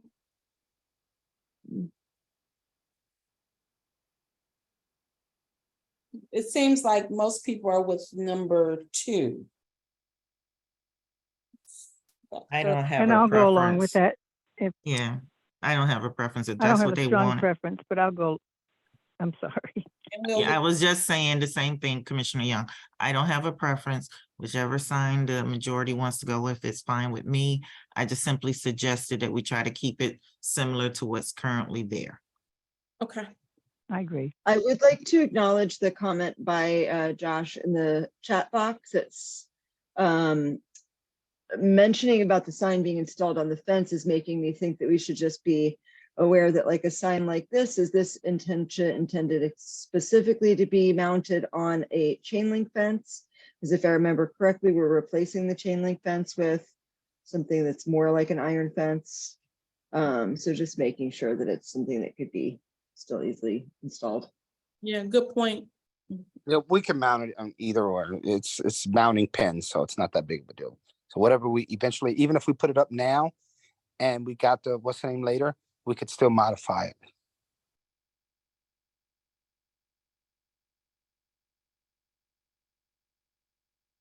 Okay. All right, you want to move to your next item?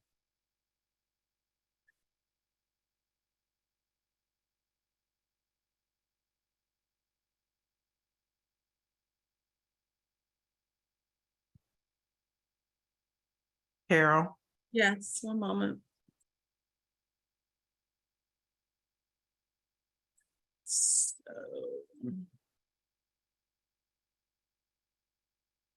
So we're at the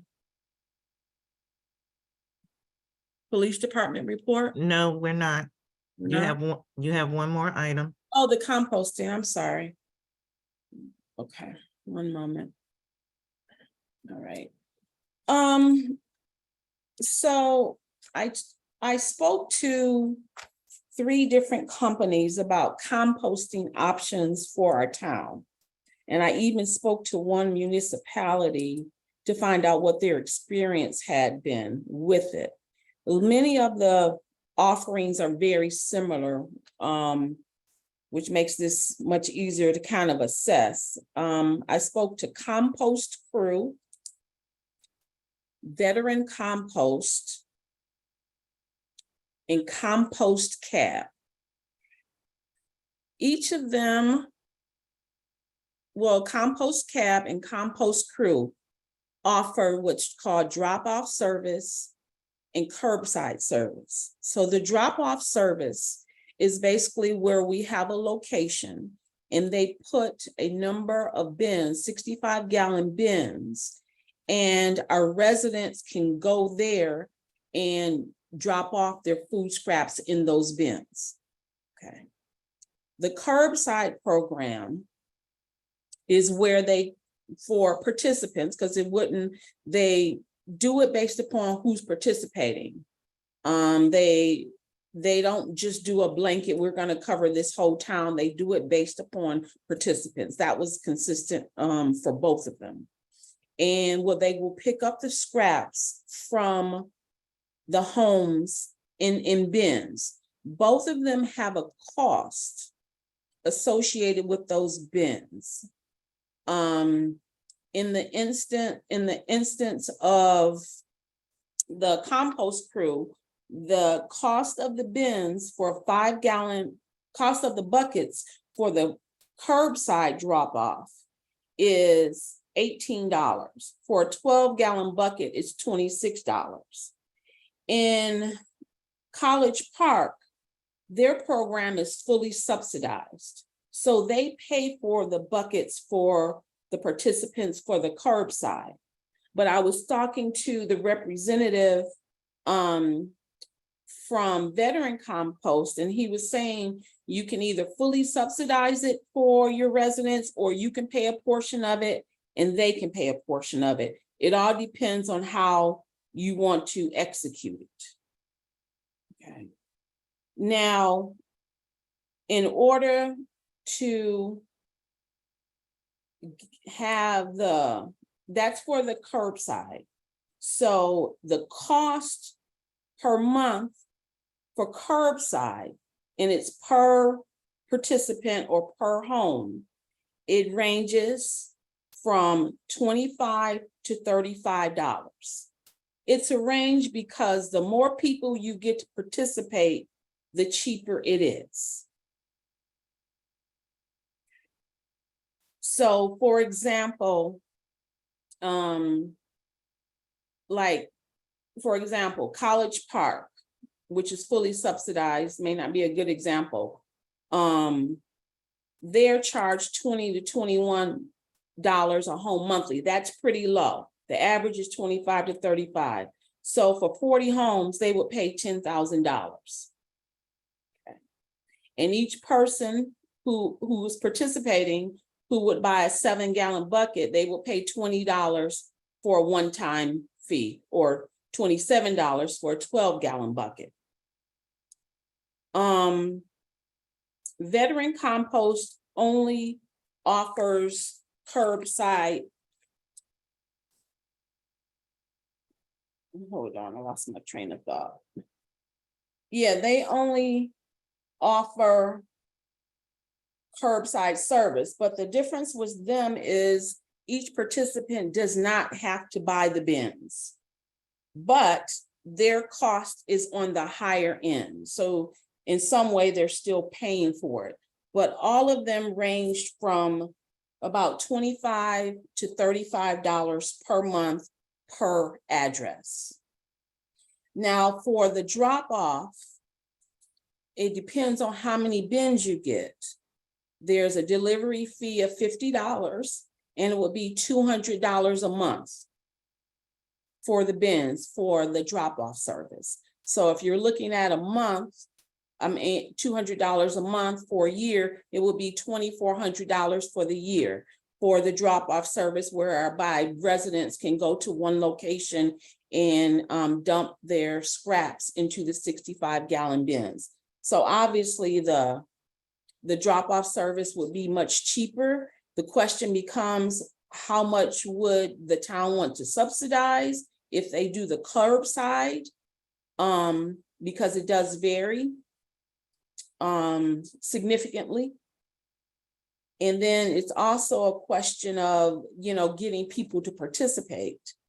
One community like Somerset and Chevy Chase, they have a 40 to 42% participation rate.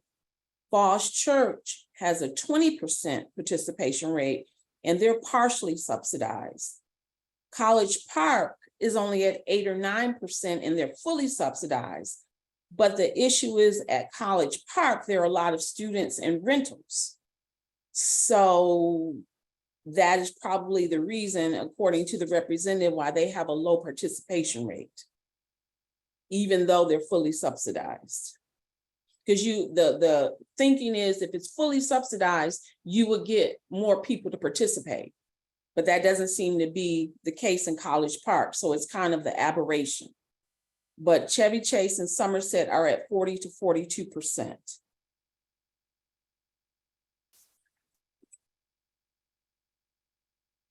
I have a question. I'm sorry, there was a question in the chat. Their question is, do any of the programs provide for the option to receive back any of the composted material?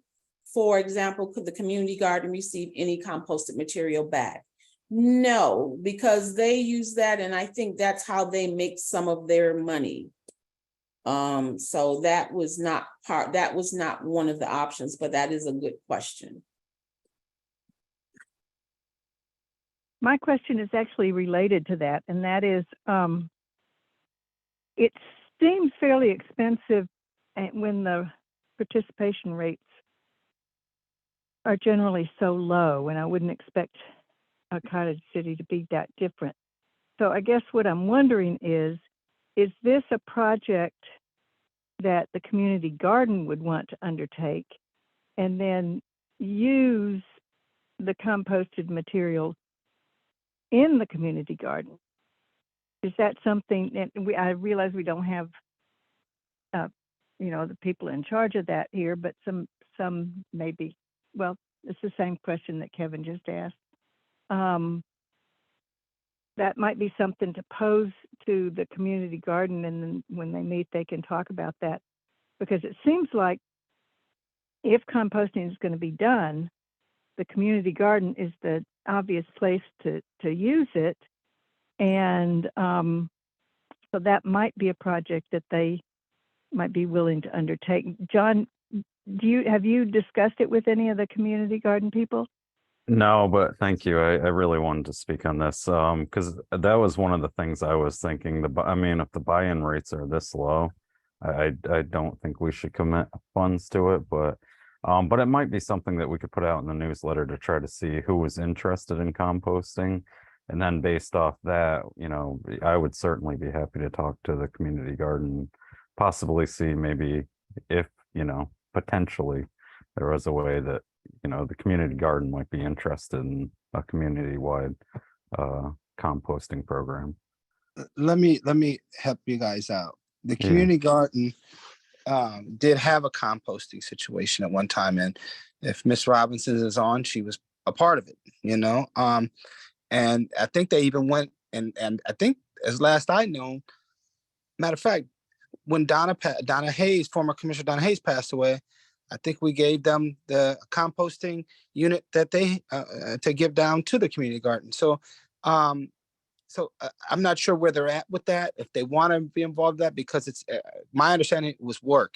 So but I'm not a part of the community garden. But what I do want to say is I am absolutely 100% not for placing any bins, you know, in a static location and people go and dump their stuff in it, because all you're doing is harboring infestation of rodents, and that will be a total mess. And I can't buy into that at all. But I yield back. Thank you.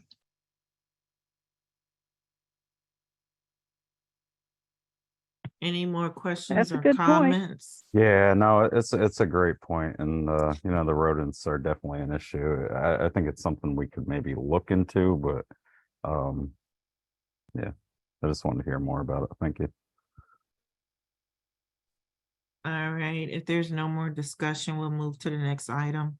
I believe it's Public Works. Right, I will give that update.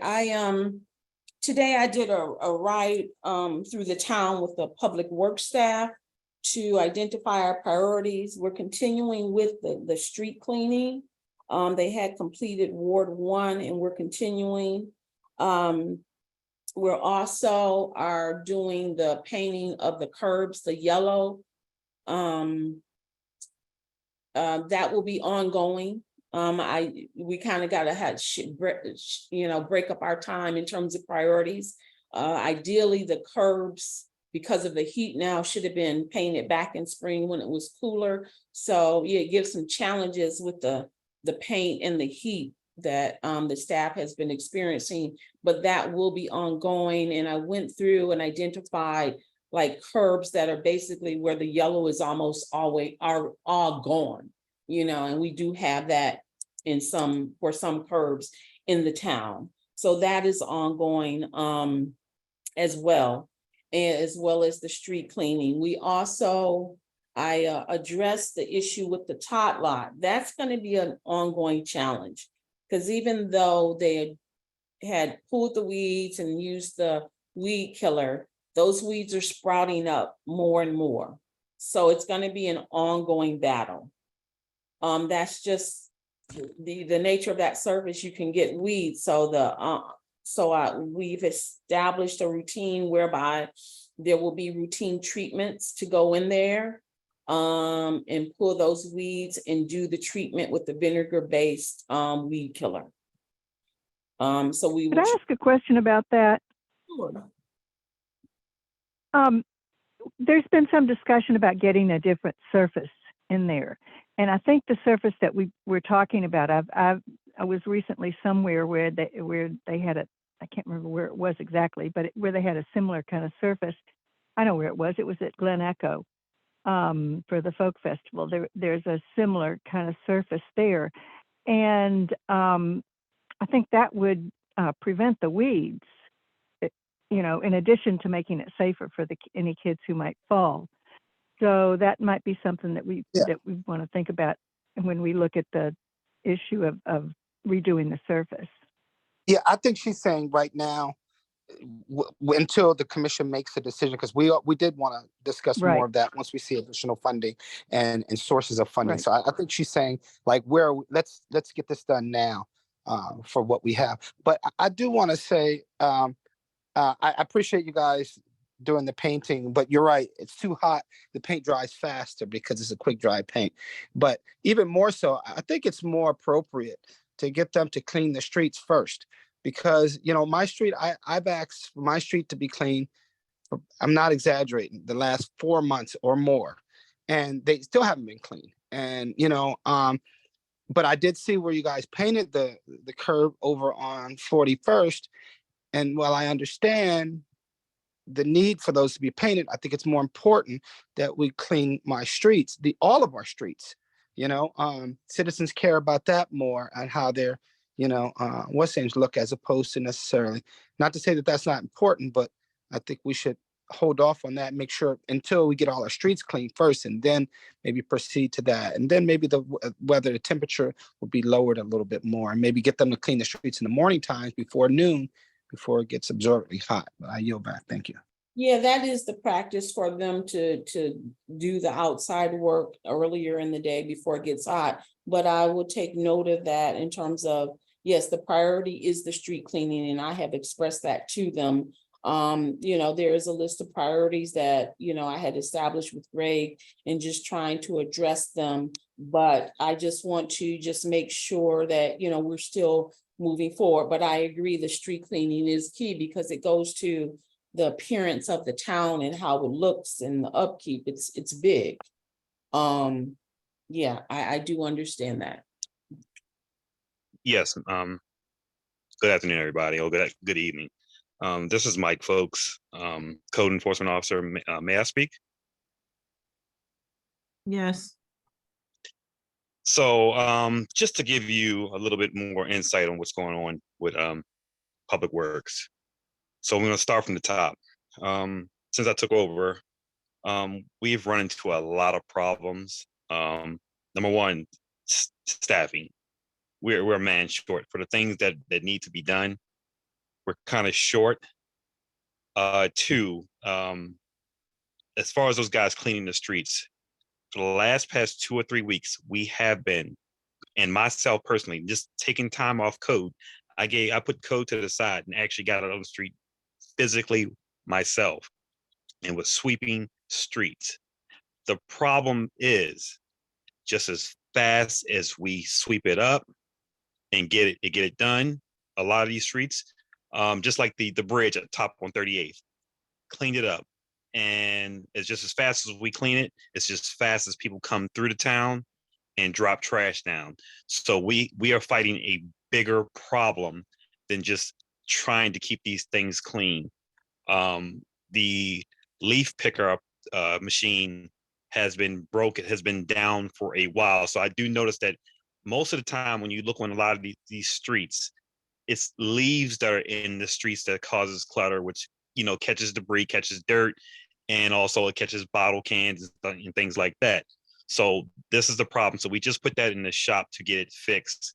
Because again, the thing was not working. It was inoperable. I mean, we were riding around town with no working lights, and a lot of things. These vehicles were on the road illegally for a long time, and I mean it had to have been before I got here, because some of the wires and stuff that I had to replace and cut and solder were damaged.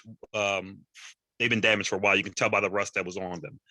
So I got the guys on board, and we are trying to do one project at a time, because this is the thing. You got too many projects going on, you pull them from one and put them on something else, then what happens is it takes away from what you need to be done. By the time you go back to finish the project you started first, that project has started, you're starting from scratch all over again.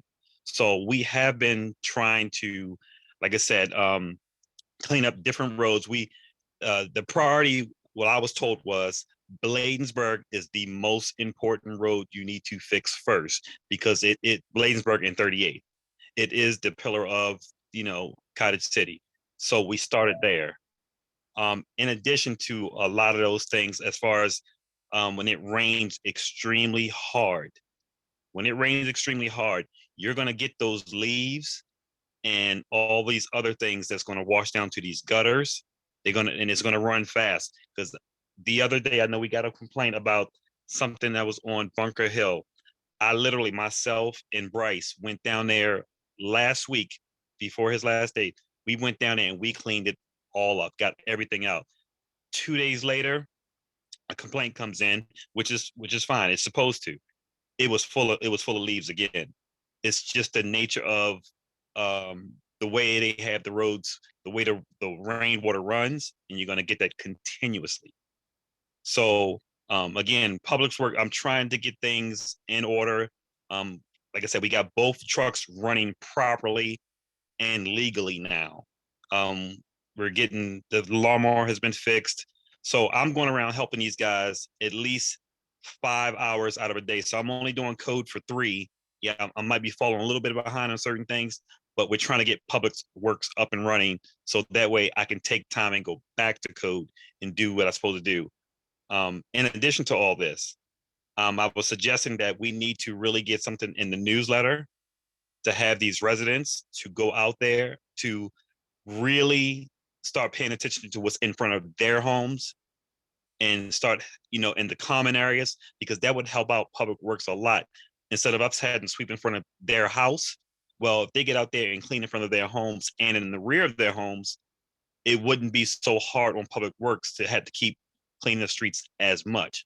Because Public Works only have 2 individuals technically, or in myself, so that's 3. So that's a lot of work to cover a 1-point-something square mile area. So we're trying to get things up and running and again, I think since I've started, we've made a lot of progress in what we've been doing, a lot of progress, because the weeds and things that were on not Bunker Hill, Bladensburg, were pretty much, we pretty much got rid of most of that stuff. Now we just got to go through and kind of weed them up, because that vinegar stuff, you have to really watch when you spray it and how you spray it, because it's a very strong chemical.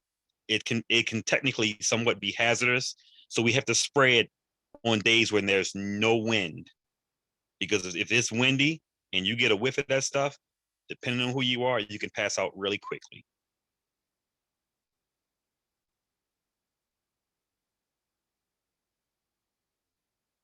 Thank you. And it might be a good idea to put something in the newsletter asking people to sort of keep the area in front of and behind their houses clean. Also, you have the problem we had with Bates. I don't know about this new company, but Bates was they do trash days. A lot of trash in the street, not into the pit of the trash compactor of the truck. So we have problems with that also. And I think right now we have a good relationship with the new company, and we talked to them about that. I know their truck was leaking the other day. They took it out of the town and brought back a new one. But I think we got a better relationship with this group than we did with Bates in reference to throwing trash around. Okay, there's a question from the town attorney. Why would Bladensburg Road be a TOCC? I don't know what that is. Excuse me. The State Highway Administration has the Why would Bladensburg Road be a public works priority if said road is under the jurisdiction of the state highway? I can answer that. Okay. Because I had this conversation with Greg when he was here, because State Highway does a poor job of maintaining those streets, even when asked. So either if we wait for them to do it, it would be out of control. So as gateway streets to the town, we have to address it. I would say to that though, why aren't we cleaning the streets in the town first? Well, it's not about, we're doing all of them. I have indicated those streets as a priority because there were a lot of things that had grown out of hand. So it's not about them being first, all of the streets are a priority. And I have indicated that to staff, so it was not that they were being done first. I just wanted to make sure that they were not overlooked, because as I walked through it, there was a lot of overgrowth and weeds that just hadn't been addressed on Blayton's for a while. So that is what the instruction was for me. Yeah, and it makes sense, John. I mean, think about, whether we live in the town, but we have to have a good face for the town. And yes, we do need to make sure that those are priorities as far as how we present our presence, and then come inside within the town and clean those streets as well. But again, I think that we should probably hold off on the painting until we get all our streets clean. And I respect the fact that Mr. Foltz has the work he's done, and he's right. I know exactly what he's saying. I've seen it. I've been kind of fighting that battle for a long time. And I'm glad to see that he's stepped up and been able to correct some of those things and the maintenance of those vehicles, and as well as the things that need to be done. One of the things that John and I did look at while we were down in Ocean City for the conference is a vacuum system, portable manual vacuum system. And I planned on having calling them and having a demonstration. Comer Manor has asked to participate in demonstration. And when I set all that up, I'll invite everyone else, and then we'll discuss if that's something we want to go to, and the cost associated and the ease and stuff like that. But that we are concerned about getting all of our streets cleaned. And he's right in regards to the water running because of the rain. But Mr. Foltz, just know that one of the things that Public Works was tasked with after each rainstorm, or even on a daily basis, they have to check the drain. The most drain that really backs up is the one right there at Bunker Hill in front of the towers, the townhouses, because that's a main drain that comes down. But sometimes they don't check it, and you'll have all these leaves, and then it rains again, and then it backs up the whole street. So if, as a part of what their typical, the Public Works typical structure is supposed to be is to come in, and one person does an assessment of the town, and then the work begins, and to ensure and this is to ensure that it delegates the remainder of the work that needs to be done in case there's anything that needs to be addressed right away, as opposed to later on, on a typical schedule. So and also Mike Reed, his specific hiring, which you weren't aware of, but he was only hired to address the streets and the street cleaning and to keep the town in a presentable function. His secondary function was to assist Public Works in other matters, but he was specifically hired by the commission with that number one task at hand. But I think we do need his assistance in other places as well, but we definitely want to make sure that we get the basics like you've been doing, making sure the the cisterns fill, the bags are filled for the dogs, and keeping the drains clean for when it rains. Thank you. Yes, sir. I agree with you. I did give that directive. I actually kind of changed a lot of rules around there. A few rules of my own. I implemented a vehicle inspection report that has to be done once a week now.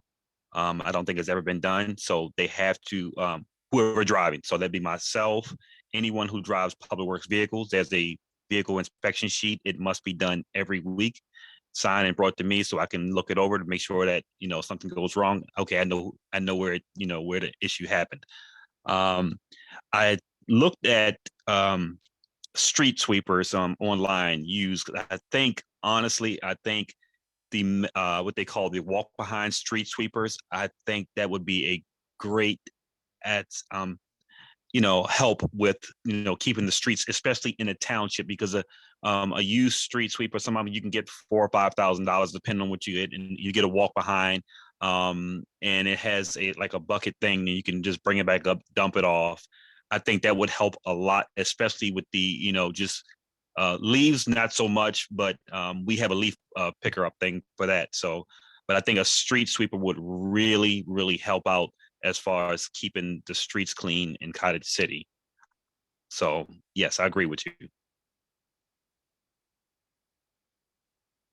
I want to actually real quick go back to my comment. My comment was on what should be first. I think first you got to keep the internal organs cleaned, and then you go to the face of it. So I'm not saying I disagree with keeping Bladensburg cleaned up. I'm just saying, you know, the internal streets should be cleaned up first. Thank you. Understood. Let me say that when a city or town cleans the right of way or maintains the right of way owned by another jurisdiction, in this case, the state, if by taking overt action to clean or maintain that right of way, it contributes in any way to some sort of liability or risk, it can add significant risk to a town. I would advise that you not deploy your public works personnel to do any work whatsoever in a state right of way unless you have an agreement with the State Highway Administration to do such thing. And you can do that. That is possible to do that. I know numerous towns that do that. So, but you don't want to do it unless you have the documents in order, because it can put the town in harm's way for liability. Thank you. Sir, I'm asked this question. Now, with that being said, the streets, are we talking about the streets or the streets and sidewalks? So I'm just kind of make sure we on the right page with that one. The right of way, which includes the sidewalk, the unimproved portion of the right of way, and the travel way or the paved area, the entire right of way that may be 50, maybe 80, maybe 100 feet wide, that is under the jurisdiction and held in fee simple by the Highway Administration or the Maryland Roads Commission. Yeah, that is property owned by a completely different jurisdiction. Does that answer your question? Yes, sir. Perfectly. And even as far as like weed killing and things like that, we should let that be up to them. Or maybe know, come to an agreement. It sounds like it might be a good Come idea to an to, agreement. Mr. Best he's our attorney. He doesn't make he just advises us. He doesn't make those decisions on our behalf. He's just advising us what we need to do. Clearly, I'm telling you, we've been doing this for a long time. Far longer than anybody that's lived here. And we've always tried to partnership with State Highway. If we need to do what Mr. Best says, a letter or whatever, I have no problem with that. But I tell you, I've been here when it snowed. And if we don't go up and down on one side and Comar Manor doesn't go up and down, no one would get down the road on Bladensburg Road when it snows. So I agree. I have no problem with the what's the name, but our duty and our responsibility to our residents is not just within our community, it's how we look on the outside, because that's our face. And I have no issue again with that, but I'm adamant that we got to continue to work with those agencies to continue and not let it lapse and let it look like crap because somebody else ain't doing what they supposed to do. And we keep saying, well, we're going to wait till they do it. No, we got to take some responsibility here too. We've had this discussion amongst the commission, and they understand in the past. Demetrius, it sounds like you agree that we should have Kevin do what's necessary so that we. If that's what makes Kevin and you guys feel good about yourselves, I have no problem with it. My problem is we're not going to ignore it. That's my problem. I don't want to hear, but well, that's not my like, job.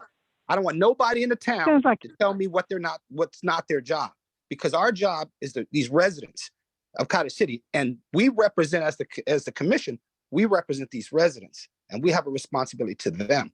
If we got to do some paperwork or whatever, no problem. Let's get that done.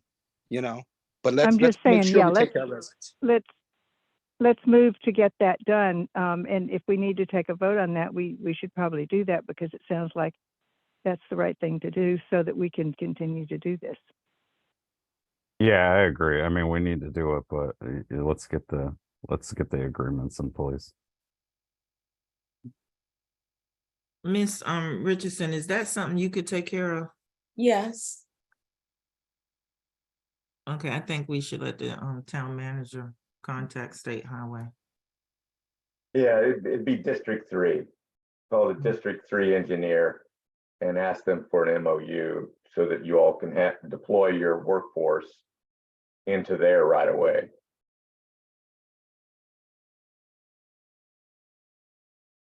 Okay, thank you. Yeah, I'm fine with that. Anything else from Public Works tonight? No, ma'am. I think that's pretty much it. I think we're narrowing things down to what needs to be done. Again, what's getting fixed and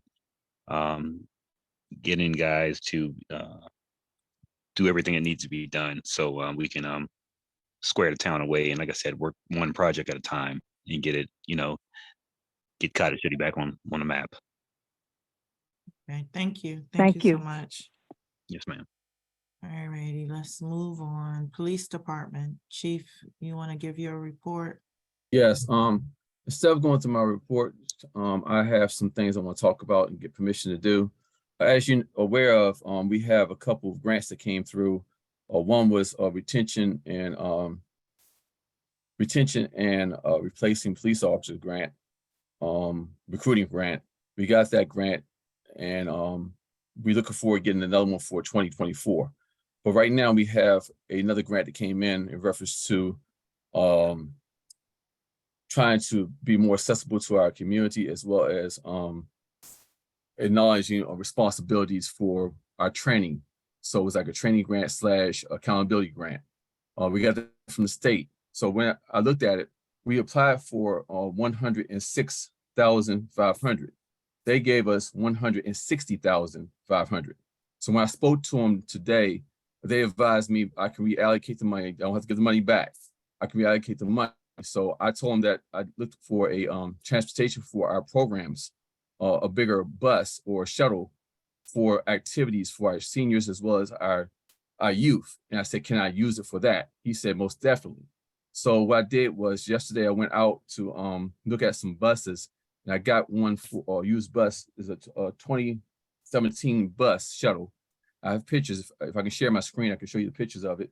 It's an all-white bus. It was used by a hospital to shuttle around. It has less than 40,000 miles on it. It's in good shape. What happens is it's a contract vehicle. So contract vehicles, when you work with any kind of state or government contracts, you only can keep a vehicle on the road for so many years. So every 3 years, they got to get a new vehicle. So they had to sell this vehicle. So right now, I can get it for, can I share my screen? Yeah, I made you co-host. Okay.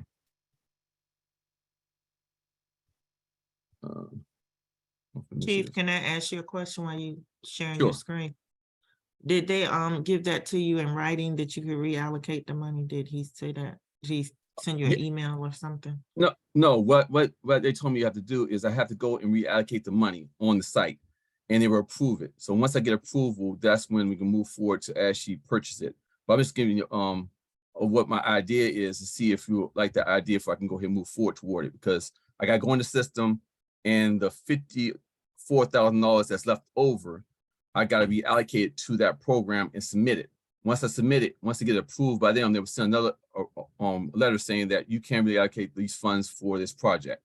So I'm asking permission before I can move forward to put that request in and see if y'all like the idea.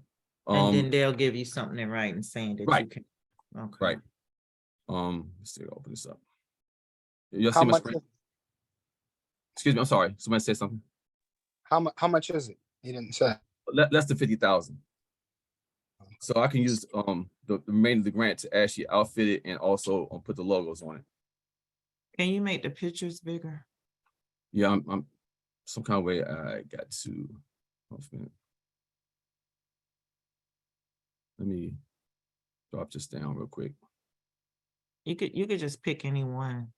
All right, I'm to the side view. Move it over. Do you need a CDL to operate that vehicle? I'm just Yes, asking. yes. Myself and Mike Folks are CDO drivers. Mike has experience in training. I do too, in reference to training the officers as well as other staff members to drive it. It's very easy to get your CDL if you have your own bus. Us acquiring this vehicle will give us the opportunity to train on it, to take it to NVA to use our own bus for the test, which is great. So yes, we can have a group of people train on this. I don't know why I can't open this thing up. bigger. If you Right. double click on it,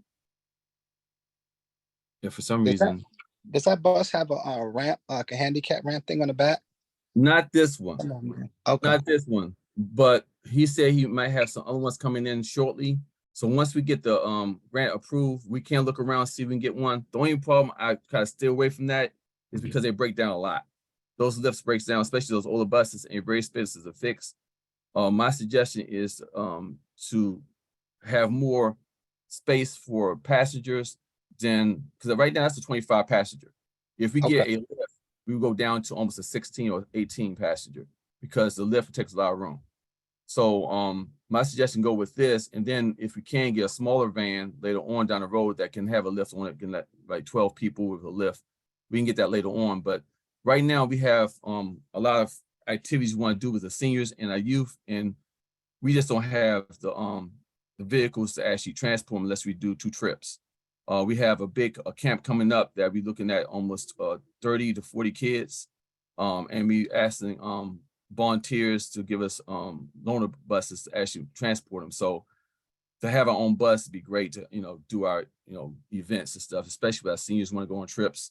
Our youth want to go out there and expose them to different things. It's great. how but what I much can is the do- bus? How much is it? It's less than 50,000. This one right here, he says less than 50,000. He can get for me around 49.50. That How gives me much do Uh, you have left over from your grant? 54, So you would have enough to cover it? plenty. Plus, they're gonna repaint it. It's like a little damage on the left side, scratch. They said they will fix that scratch. So it's pretty much a brand new bus. I can show the interior too. God, why I can't. Can Let you me- can you right click and select open? Does it allow you to do that on the Let me- photo? Let me go here and go this way. All right. For some reason throwing it over here where I can't. Oh, there we go. All right, here we go in business. All right, this is the front of it right here. You can't see it yet. Y'all can't see it? It's still small. All right.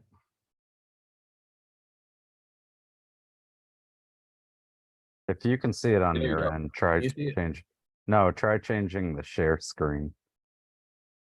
But click on share screen and see if you can select the larger photo. Oh, okay. Can you see it now? No, now we can. Okay, see it now? Yes. All right, that's the front of the bus.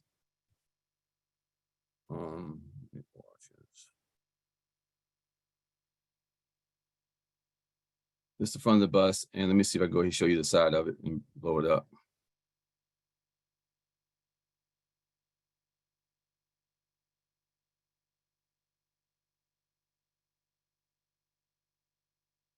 This is inside the bus. You see the inside? Not yet. Did it come over now? No. It didn't? We see you. I could cut myself off the share. All right, what I can do is I can share this with the commission and send it out to y'all. So I could do it from the share screen. why don't you just send us a text and text it all to us so we can see them? Yeah, I can do that right now.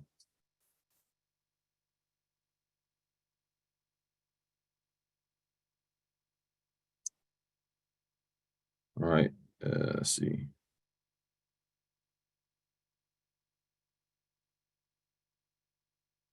All right, I'm sending it to you right now.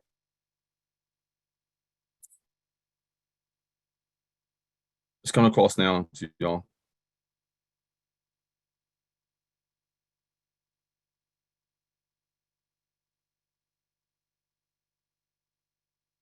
And the vehicle has less than 40,000 miles.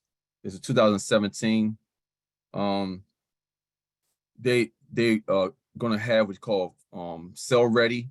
So they're gonna have it through inspection, Maryland State inspection. They make sure everything works on the bus. I turned the bus on, I drove it around. It's a very smooth bus, easy driving. The mirrors are in great position and stuff, as well as the air conditioning, the heat works. So you have air conditioning in the front part of the bus where you have the driver, as well as the back air conditioning is very powerful and pretty much gets cold within minutes, the whole bus is comfortable. So I think it's be yes. Legit, our insurance, have you contacted insurance about I adding can this? call legit about that and how much it's gonna cost in reference to Yeah. onto our fleet. I can get all that Yes. information. Okay, But I just can- want to see if I can move forward right now to actually try to reallocate those funds for this program. Because it's gonna take at least, probably a week or two for them to get back to me in reference to if we can use it or not. And I just want to see if I can do that. Don't make a decision to purchase it, but just go ahead and get in a process where we get approval to actually use those funds to actually purchase this bus if you'd like to do that. And then what I do is during the week, I make sure I send information to the town manager in reference to how much it would cost with legit and send that to the commission. I like the idea.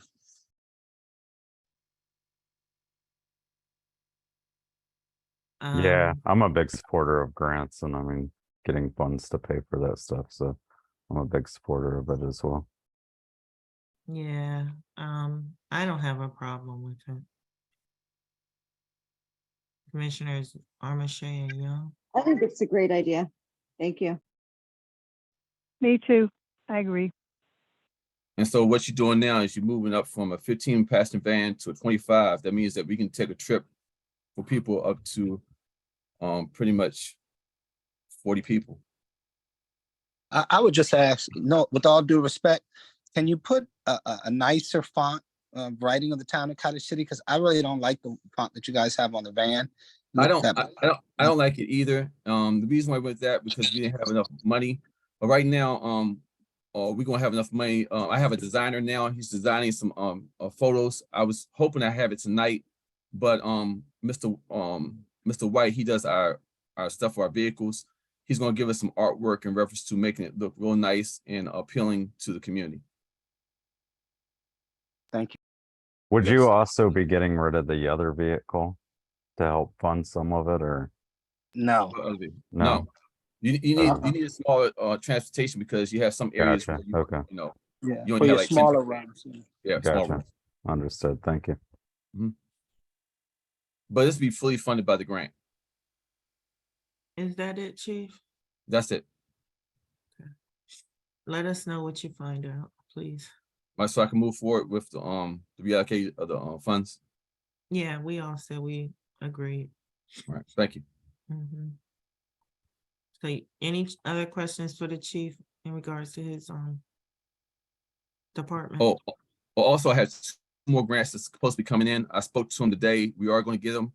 One is for another retention grant, and another one for our SAP grant, which is us. So we get every year, and that's like 34,000, 35,000. That goes towards salaries and police department.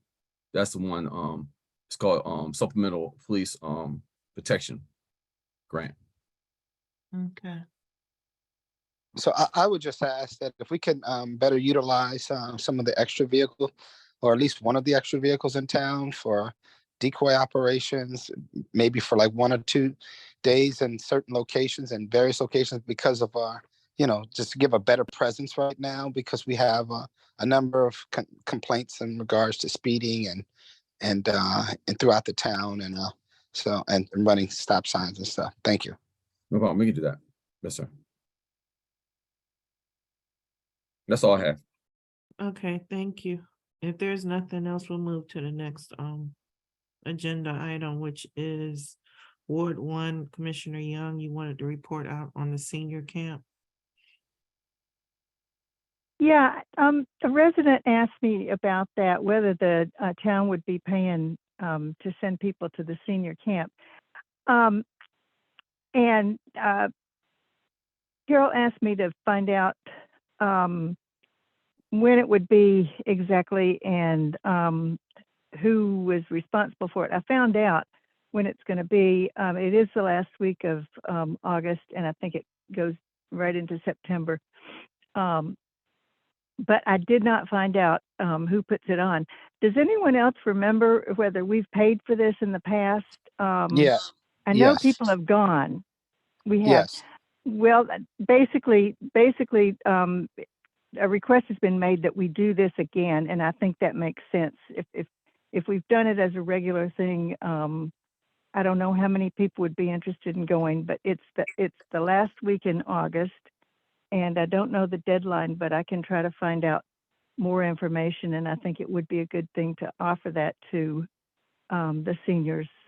So just to give you a little background, Miss Lewis, Shirley Lewis, was dealing with it's run through the DC, Maryland. I'm sorry, DC Parks and Recreation, and she had a contact over there, and they typically left from over there in Fort Lincoln, and the town. What they did is I think the costs were affordable, but the town had allocated to spend up to so many for so many residents, right? And usually we either made that or came close to that amount, and it was good participation.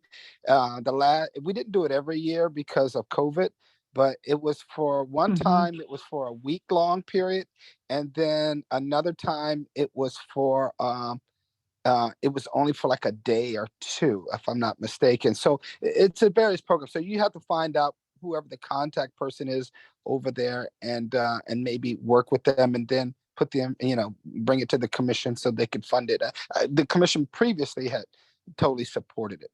I yield back. Commissioner Young, Well, do you know how much it costs?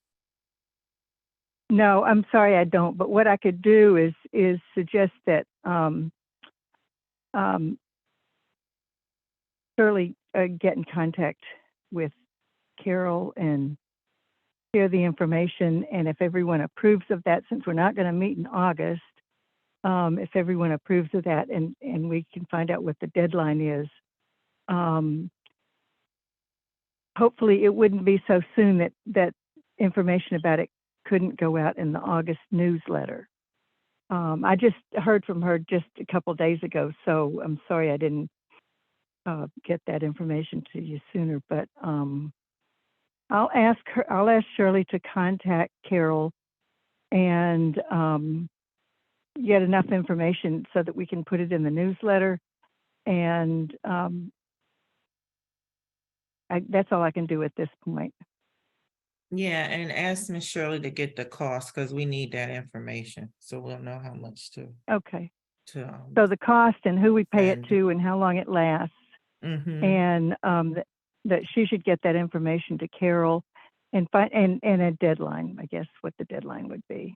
And get the location, so people will know. where Right, it the is. location. Okay, I'm going to write all that down.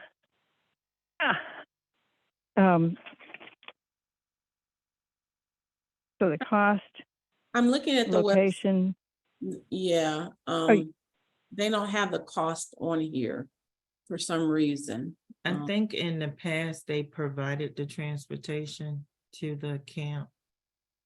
Is that not correct? Yeah, they provide the transportation and the housing, and it was a very, very affordable fee, to the residents. And because of the fees, the costs, associated costs, we were picking up the cost for I think it was up to 20 people, if I'm not mistaken. I know it wasn't 5, it was like 20 people, but the costs were like $50 a person or something like that, or something lower. It wasn't like it was $150. It wasn't anything like that. No, I think it was $75 for the week. Oh, was it? Oh yeah, and that's a great, and I think It still was a good. It still was good good. deal. Yeah, it was a good 'cause they deal for feed a them and whole everything. week. Feed them and everything. Yeah. So I think we probably should want to do, if we just kind of thought about a number that we could assign to that, so that we can pre-authorize, so Carol can make this happen, since we're not going to meet in August, and I don't think anybody wants to do a special meeting, to be able to get this done. So maybe if we could come up with a number and go ahead and just create an approved budget for that, up to, perhaps say $1,500 or $2,000 towards that program. I think, and then they can work out how many people, and the dates and when they leave and where they leave from, and all that. And I think we should Okay, do so if you had- 2,000, just to be on the safe side. And if Two we don't, thousand would pay for 20 people at $100 a person, I think, if I'm yeah, multiplying right. Yeah, that sounds good. That sounds good. Yeah. just, So And just say, 2,000. and if you say 2,000, if it's 125, then you got to cut it down to 1,500, I meant 15 people, just make the adjustment. I Right. think 25 is, I think it definitely would be Okay. lower than that. And Yeah. then we can put it in the newsletter. Once we arrange for it, we can put it in the newsletter, so people need to call in and what the deadline is and everything. So you need her to provide the cost, the location, who does it, the dates. Well, the dates are like I said, I can look on, I'm on my phone right now, so I can look on my text messages afterward and let you know. And the form of transportation, was there anything else that she would need to get for you? no, we just, I think what we normally do is say first come, first serve, whoever signs up first, they get on the list. And Right. Yeah, once the Right. list is full, we cut it off. yeah, we're done. Okay. Well, I'll have her get in touch with you, Carol. And I guess we need to take a vote on it now to Yes. approve it in advance. Yes. So I make a motion So I that move. we, Oh, go you do ahead. it. You do it. No, you do it. Go I ahead. make a motion that we approve, allocate $2,000 towards the senior camp program, authorizing the town manager to organize and authorize the payment to I think it was DC Recreations Program for the month of August. I second. For whatever the name of it is, I second. All right, the motion was made by Commissioner Givens and seconded by Commissioner Young. Those in favor, please say aye. Givens, Brooks, Young, I. Wheatley, aye. O'Shea, aye. Motion passes. There's no Thank you. nays or abstentions. Thank you all. And I'll Thanks for bringing share it up. this information. Yeah, I think they'll be excited. Thank you for bringing that. Make sure it gets in the newsletter. Okay. All right. Yeah, right. Anything Okay. else? That's all for me. Thank you. Thanks. Ward 2, Commissioner Armisher. Yes, I do have a few things. Number one, I just wanted to say thank you. It looks like there's a trash can down at the field now. I don't know if that was just because we've been having some activities down there or if the county put that, but down at the big open field past our park, going down towards the river. I am noticing that there is a huge issue with trash down at the river. And sometimes I bring a bag down there and clean up, but there have been some guys hanging out, drinking beers on the banks of the river, just kind of right in from the access, like if you go down through the field, sort of where the tree line begins there.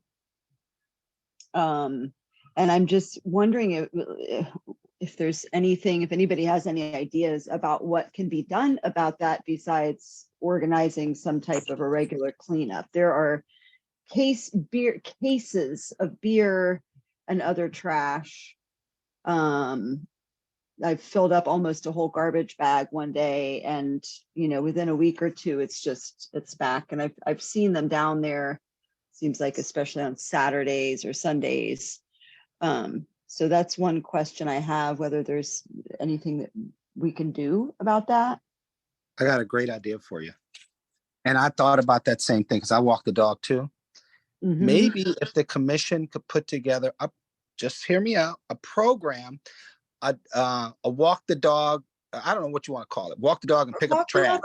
Yeah, I thought about that too. And Demetrius. I then think what that's a good idea. we do is they bring the trash, they pick up the trash, bring it to the town hall, and we give them a toy or a treat for the dog. You know what I'm saying? Because people, they're going to walk their dog anyway, and they want to help the town. I don't think they would mind helping the town, but maybe we provide them with they can some types of incentive. Yeah, a pickup thing.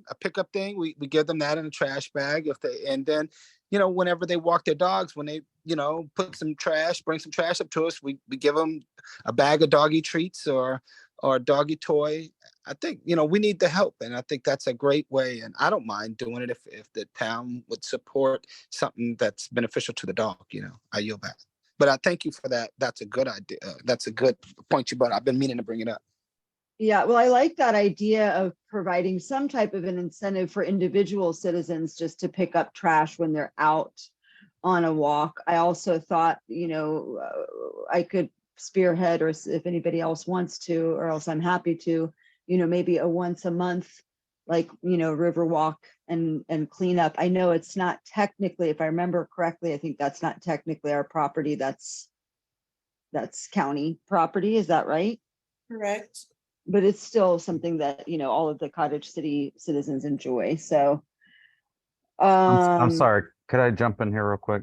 Yes, Artist, please. it was Frank Reed who got the trash can, and I believe Chief Ayers was the one who gave me the contact for that. So Great. he's from Parks and Recreation, got the trash can put out there. But yeah, I love that idea as well. We always run and walk through that area, and people habitually, throw trash and leave beer It cans and gets everything. So, really bad. yeah. Like the last time, this past weekend when I walked down there, I mean, it was really offensive.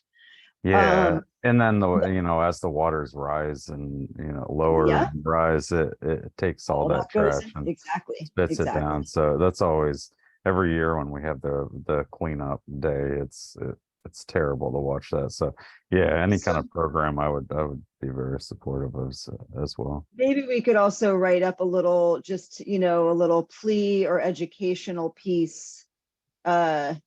My guess is that the people that are the main offenders are probably not looking at our newsletters, but maybe we could just, a combination for the next newsletter, some type of an educational piece that includes, we can, if we can figure out what type of incentive we might offer individuals for bringing up trash. And I will look at my schedule and see if maybe I can organize something for a walk, a community walk to clean up, like we've done with, there's a periodic cleanup down at Julian Creek. Maybe that's Earth Day or whatever. Yeah, and I'm sorry, I'm not trying to infringe on your time, but the other thing is fishing line that gets left. Like people not even using fishing poles, they just toss out fishing line. That drives me nuts. But yeah, I think maybe a monthly thing would be really cool, but also throwing our support as a town behind it, and giving trash bags and the trash cleanup picker Yeah, and things. just So, educating and yeah. reinforcing, like what you said of like, remember, like any trash that's left on the banks, that's going to wind up in the river. Please talk to your family members, whatever. Another place that I feel like would be really ideal to have a trash can down there is there's a signpost. So kind of at the opposite end of that stretch, if you're going towards the bridge along the paved path that's parallel to the river, there is a sign that is a marker that tells you, it's Cottage City and how far to whatever. It's kind of a trail marker sign that I often see a trash bag tied to. Sometimes I'll go by and somebody has tied a trash. It would be a great place because it's along the trail. I don't know if it's possible for us to request that they place another trash can, and if they would make their way down. I don't know why they couldn't make their way down there when they're doing the maintenance of the field to empty that, but that would be great, because I think that that's part of it too, is just people, riding by on the trail. The new-ish drain that was installed right by there's the doggy doo station that's by the townhouses, that we had that, there's that little section of sidewalk that has a drain going underneath, and it has the railings installed just for a stretch of 6 feet or so on both sides. If you guys know what I'm talking about. That is not, it seems to me, poorly designed. It doesn't seem to drain well. It's often full of both, organic debris such as leaves, twigs, etc., as well as some trash sometimes. And like, one of the recent days when we had a lot of rain, the water was just standing there. It wasn't going anywhere. So I don't know if something can be done about that, but it seems to me that just the way that it's designed, it's kind of conducive to stuff winding up in it. I don't know if that can be remedied, but I wanted to bring that up. Yeah. Yes, ma'am. Yeah, Carol addressed that. Yeah, I will address that. I actually had spoken to the county about that before, and Commissioner Wheatley mentioned it to me, and I have a follow-up call, so I'll keep you posted on that. So Okay, what it great. is, artists, is that part of it belongs to the town and the other half belongs to the county. What we were trying to do, I talked to Carol, is to coordinate when we could, what they would do is they would come in and scrape that area so that the water would continue to flow, because it flows into the park. And so but it is from the debris, it does get clogged up and you do have to scrape it every now and then, but they just haven't done it. And now that we do have a Bobcat, if we get an attachment that has a backhoe on it, we could definitely do that. But I would do that along with the not public works, but with the parks when they do theirs in conjunction, so you get it all to tie in. Because otherwise, we're not really supposed to go and dig on their property, but we want to do it during the time they're doing theirs, Okay. Thank you. There are, right in that same little stretch just past there along the sidewalk, there are some tree saplings. And I don't know if this is the case at other places around town, but I know there are some tree saplings, and I noticed that there are bladders that have been placed at the base of them for watering, presumably. I presume that's why they're there, but I have not once seen them full of any water. So I also just wanted to bring that up. I don't know whose responsibility, if that's just something that's kind of fallen to the wayside as we've been short-staffed, if that's something that our public works is tending to, or who is tending to that. But if those are there, or maybe I'm incorrect, and maybe those get filled up only when we're experiencing a dry spell. But I've noticed that I've seen them there for quite a bit now, and I've not once seen them looking like they actually have any water in them. There's supposed to be water in them, but thank you for that. But Okay. the chief, and I want to thank the chief and public works staff. They went out there and did those, installed those, because apparently they've been sitting in the public works building for the last 2 months and not been put around the trees. And those were not the original ones we were supposed to get. When we discussed it as a commission, we understood them to be gator bags, which are the green bags that run up along the shaft of the tree. But at this point, they were already here for the last 2 months.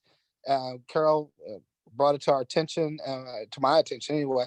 And at that point, we couldn't really take them back, so we might as well use what we got. But I think in future, we would be likely looking at a better design of a bag, because it's got to be easier to pour. Now, the Chiefs put them in, so he may know if they're easy to. They don't look like they're easy to pour in, but I could be wrong. But definitely, they're very the gator easy. bags are easy. They're very easy, but they don't last long. Within probably 3 or 4 hours, they're empty. I know. I know. Yeah, it empties very fast. So the point we don't last that long. So what we do is we pretty much soak the roots as much as possible to fill the bags up.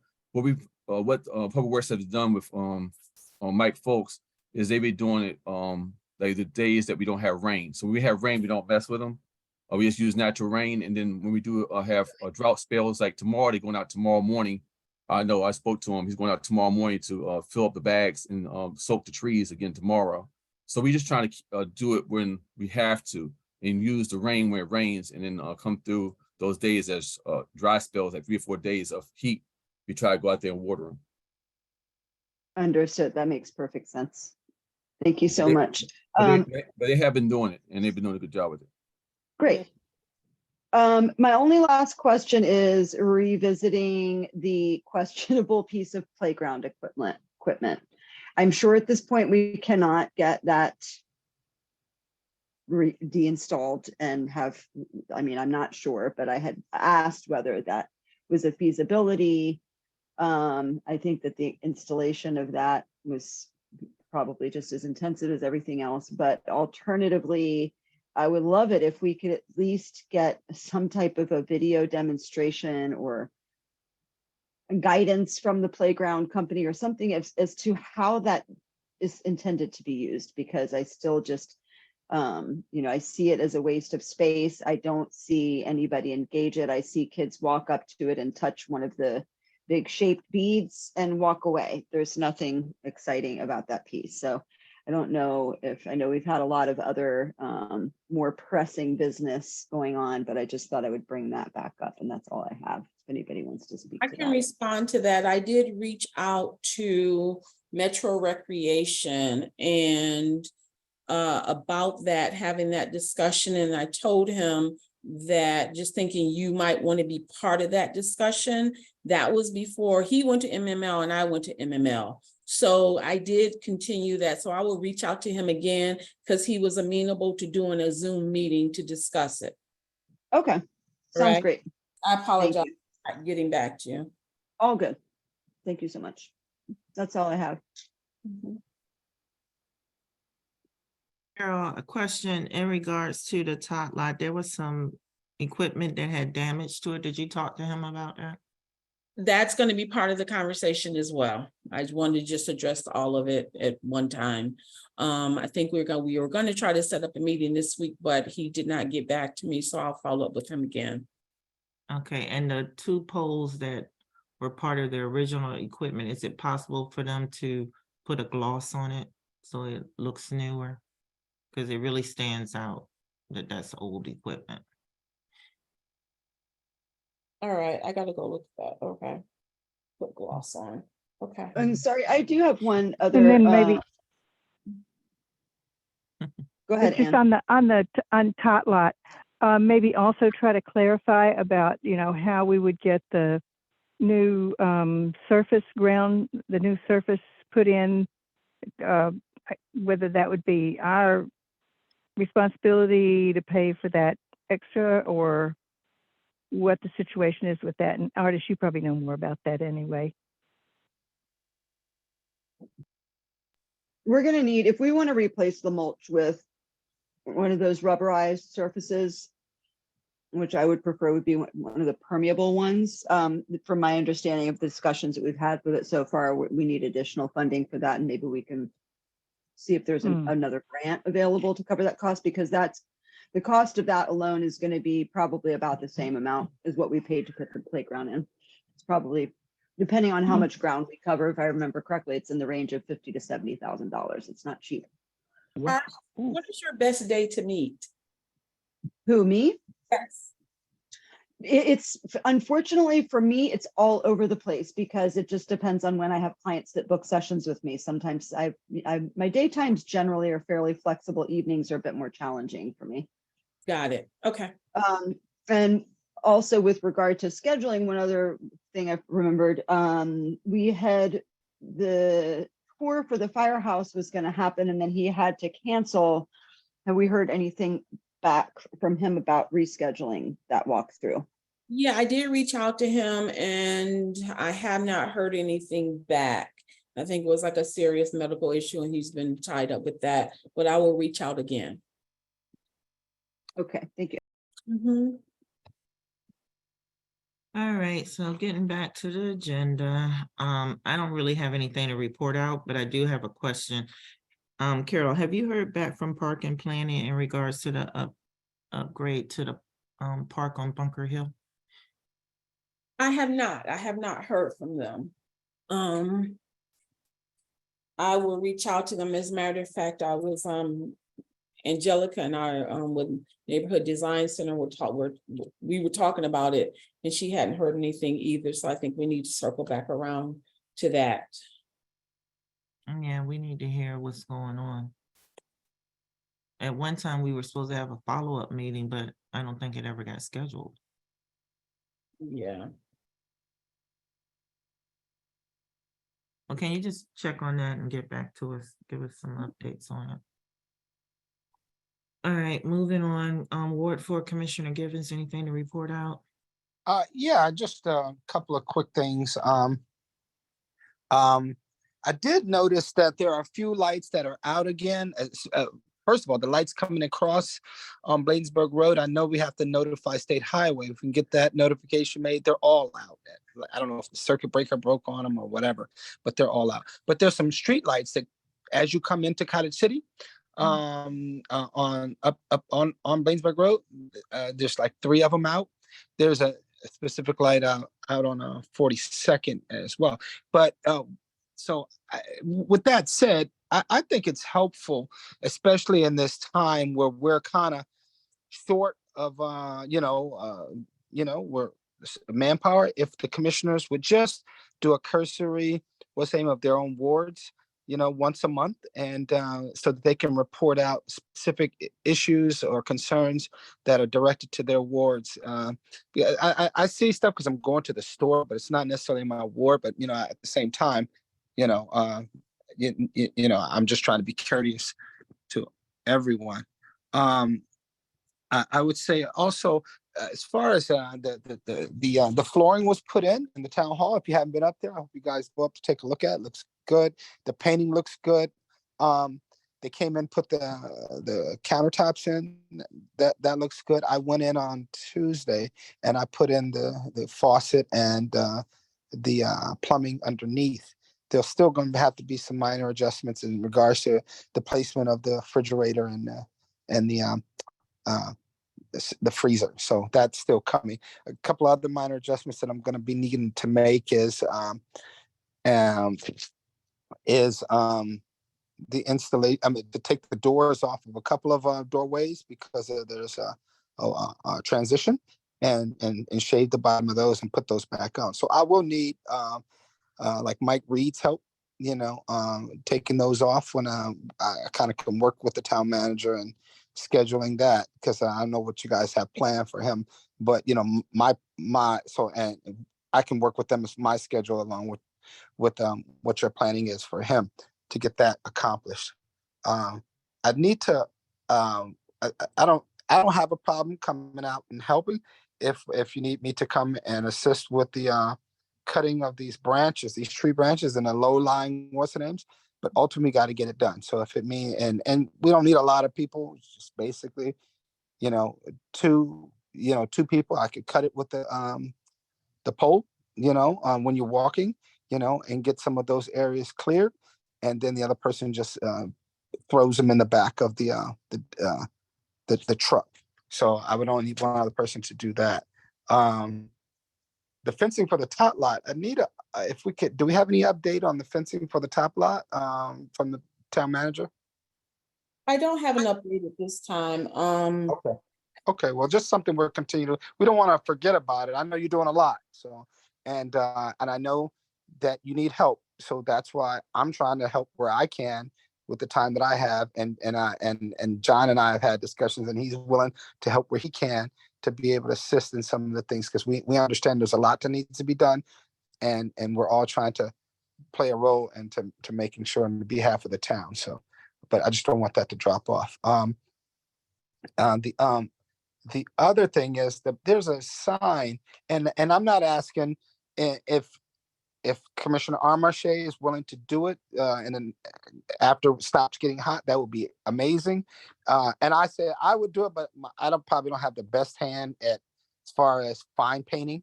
And I'd imagine I only say this because I know that she does artwork, but the sign up on the Town of Cottage City sign up on Bladensburg Road needs to be touched up as far as the coloring of it. If you can't paint, you don't need to do it. And I don't want to, I don't want, no offense, I've seen, everybody can't paint. So just because they got a paintbrush, let's not send them up there to mess up the sign. If Commissioner Armache can do it, great. If you have someone else within the staff that can do it and do a proper job, that would be great. If not, I will figure out a time where I can do it, perhaps in the fall. But we definitely need to be touched up in the coloring aspect of it. And I'll send you guys pictures of that. And I can definitely do that. Okay, yeah, probably you might want to wait till September when the temperature kind of goes down, and I'll help you. I'm willing to help you. It's just that, I'd be up with a bunch of blue tape, and you don't necessarily want that.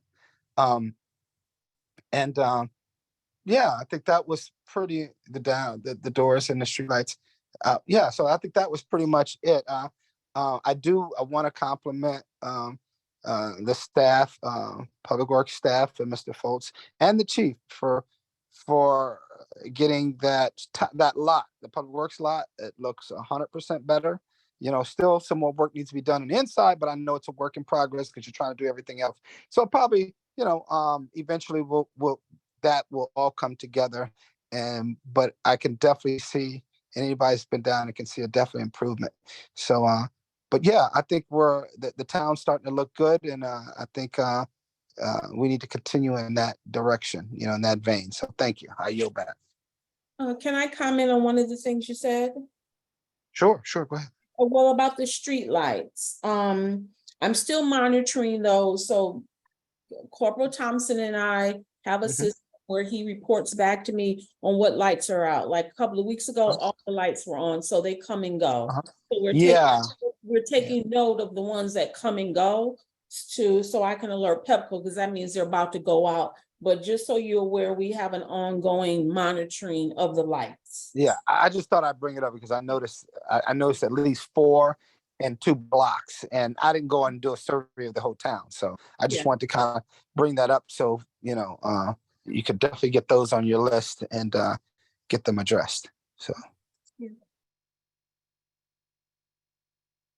I noticed on the corner of Bunker Hill and Parkway Court, it's pretty dark there, so I don't know, maybe one of the lights are out at that corner. If you could have Corporal Thompson check that area, that'd be good.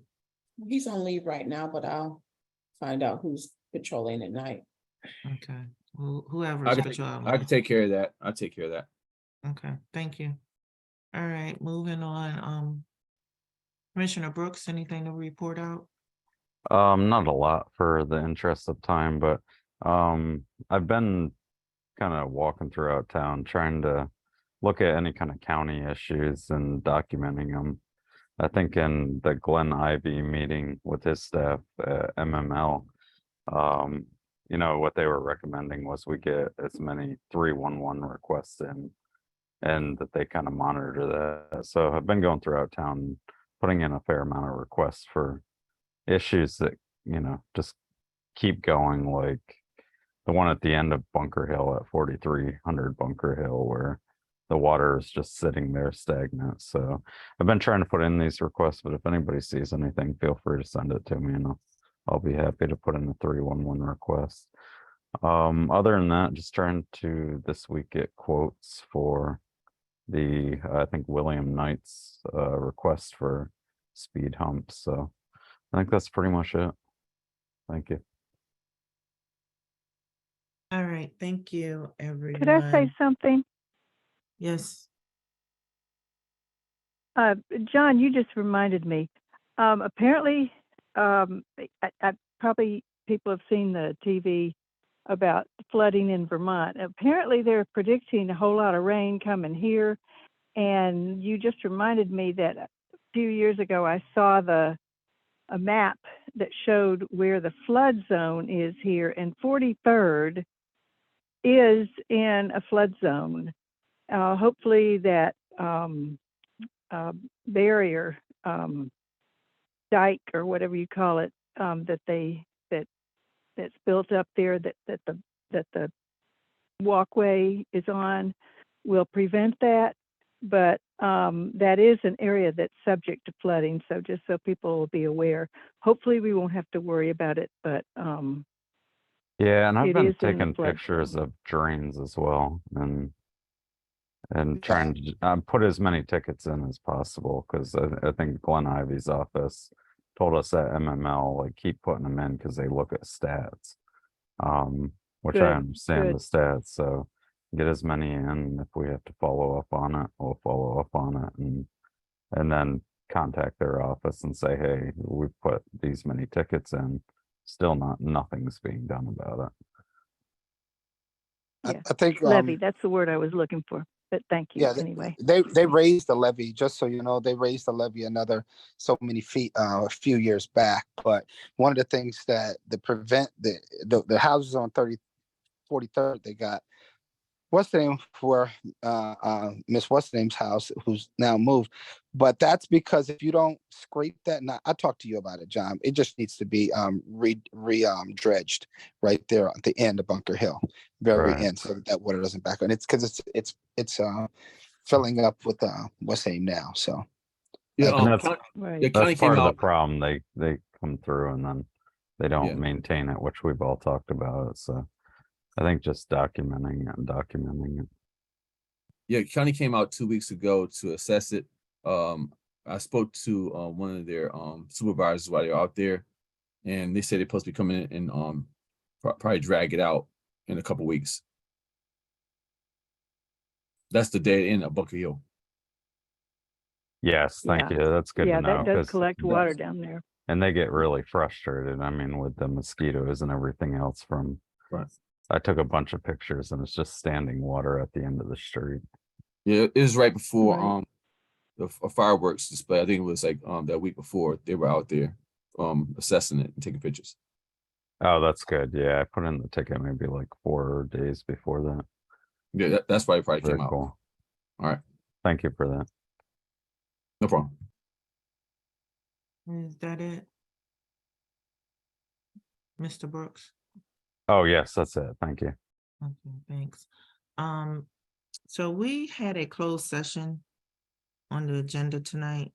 I guess it was to discuss personnel matters, but because of the time, I'm thinking maybe we could postpone it unless someone really wants to go into closed session. I really don't. It's 10:39. There's a matter of advanced leave for an employee. Did we get the information? Yes, And you have the signed form? yes, he signed it for what was already issued, but you all have to decide on giving it further. I don't think that's a closed matter issue. Vance leave. Correct me if I'm wrong, Mr. Best.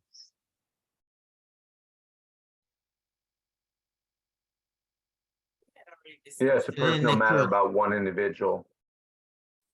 Yeah, we discussed it already in a closed meeting and we were just waiting to get the numbers. So Um, I think what we're saying, Mr. Best, is we've already kind of figured that out and had a discussion about who. We just need to get the numbers so that we can go ahead and make the official approval of the what's the name, which would typically be in an open meeting, would it not?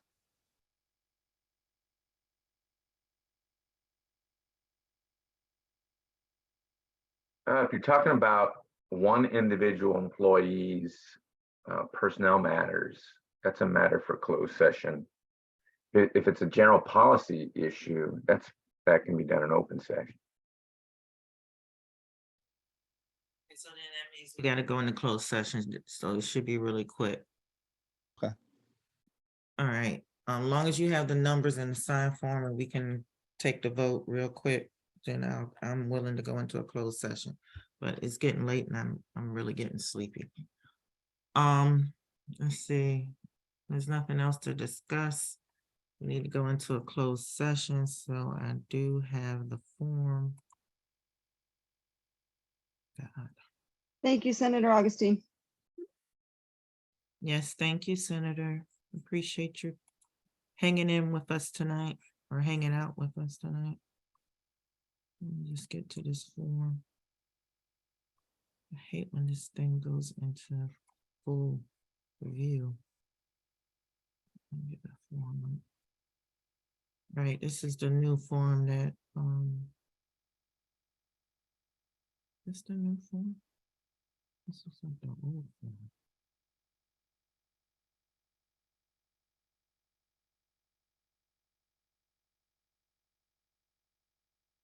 This is like the old form.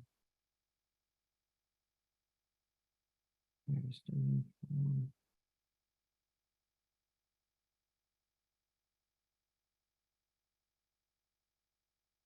Well, I know we have to go into a closed session to discuss a personnel matter and it's under.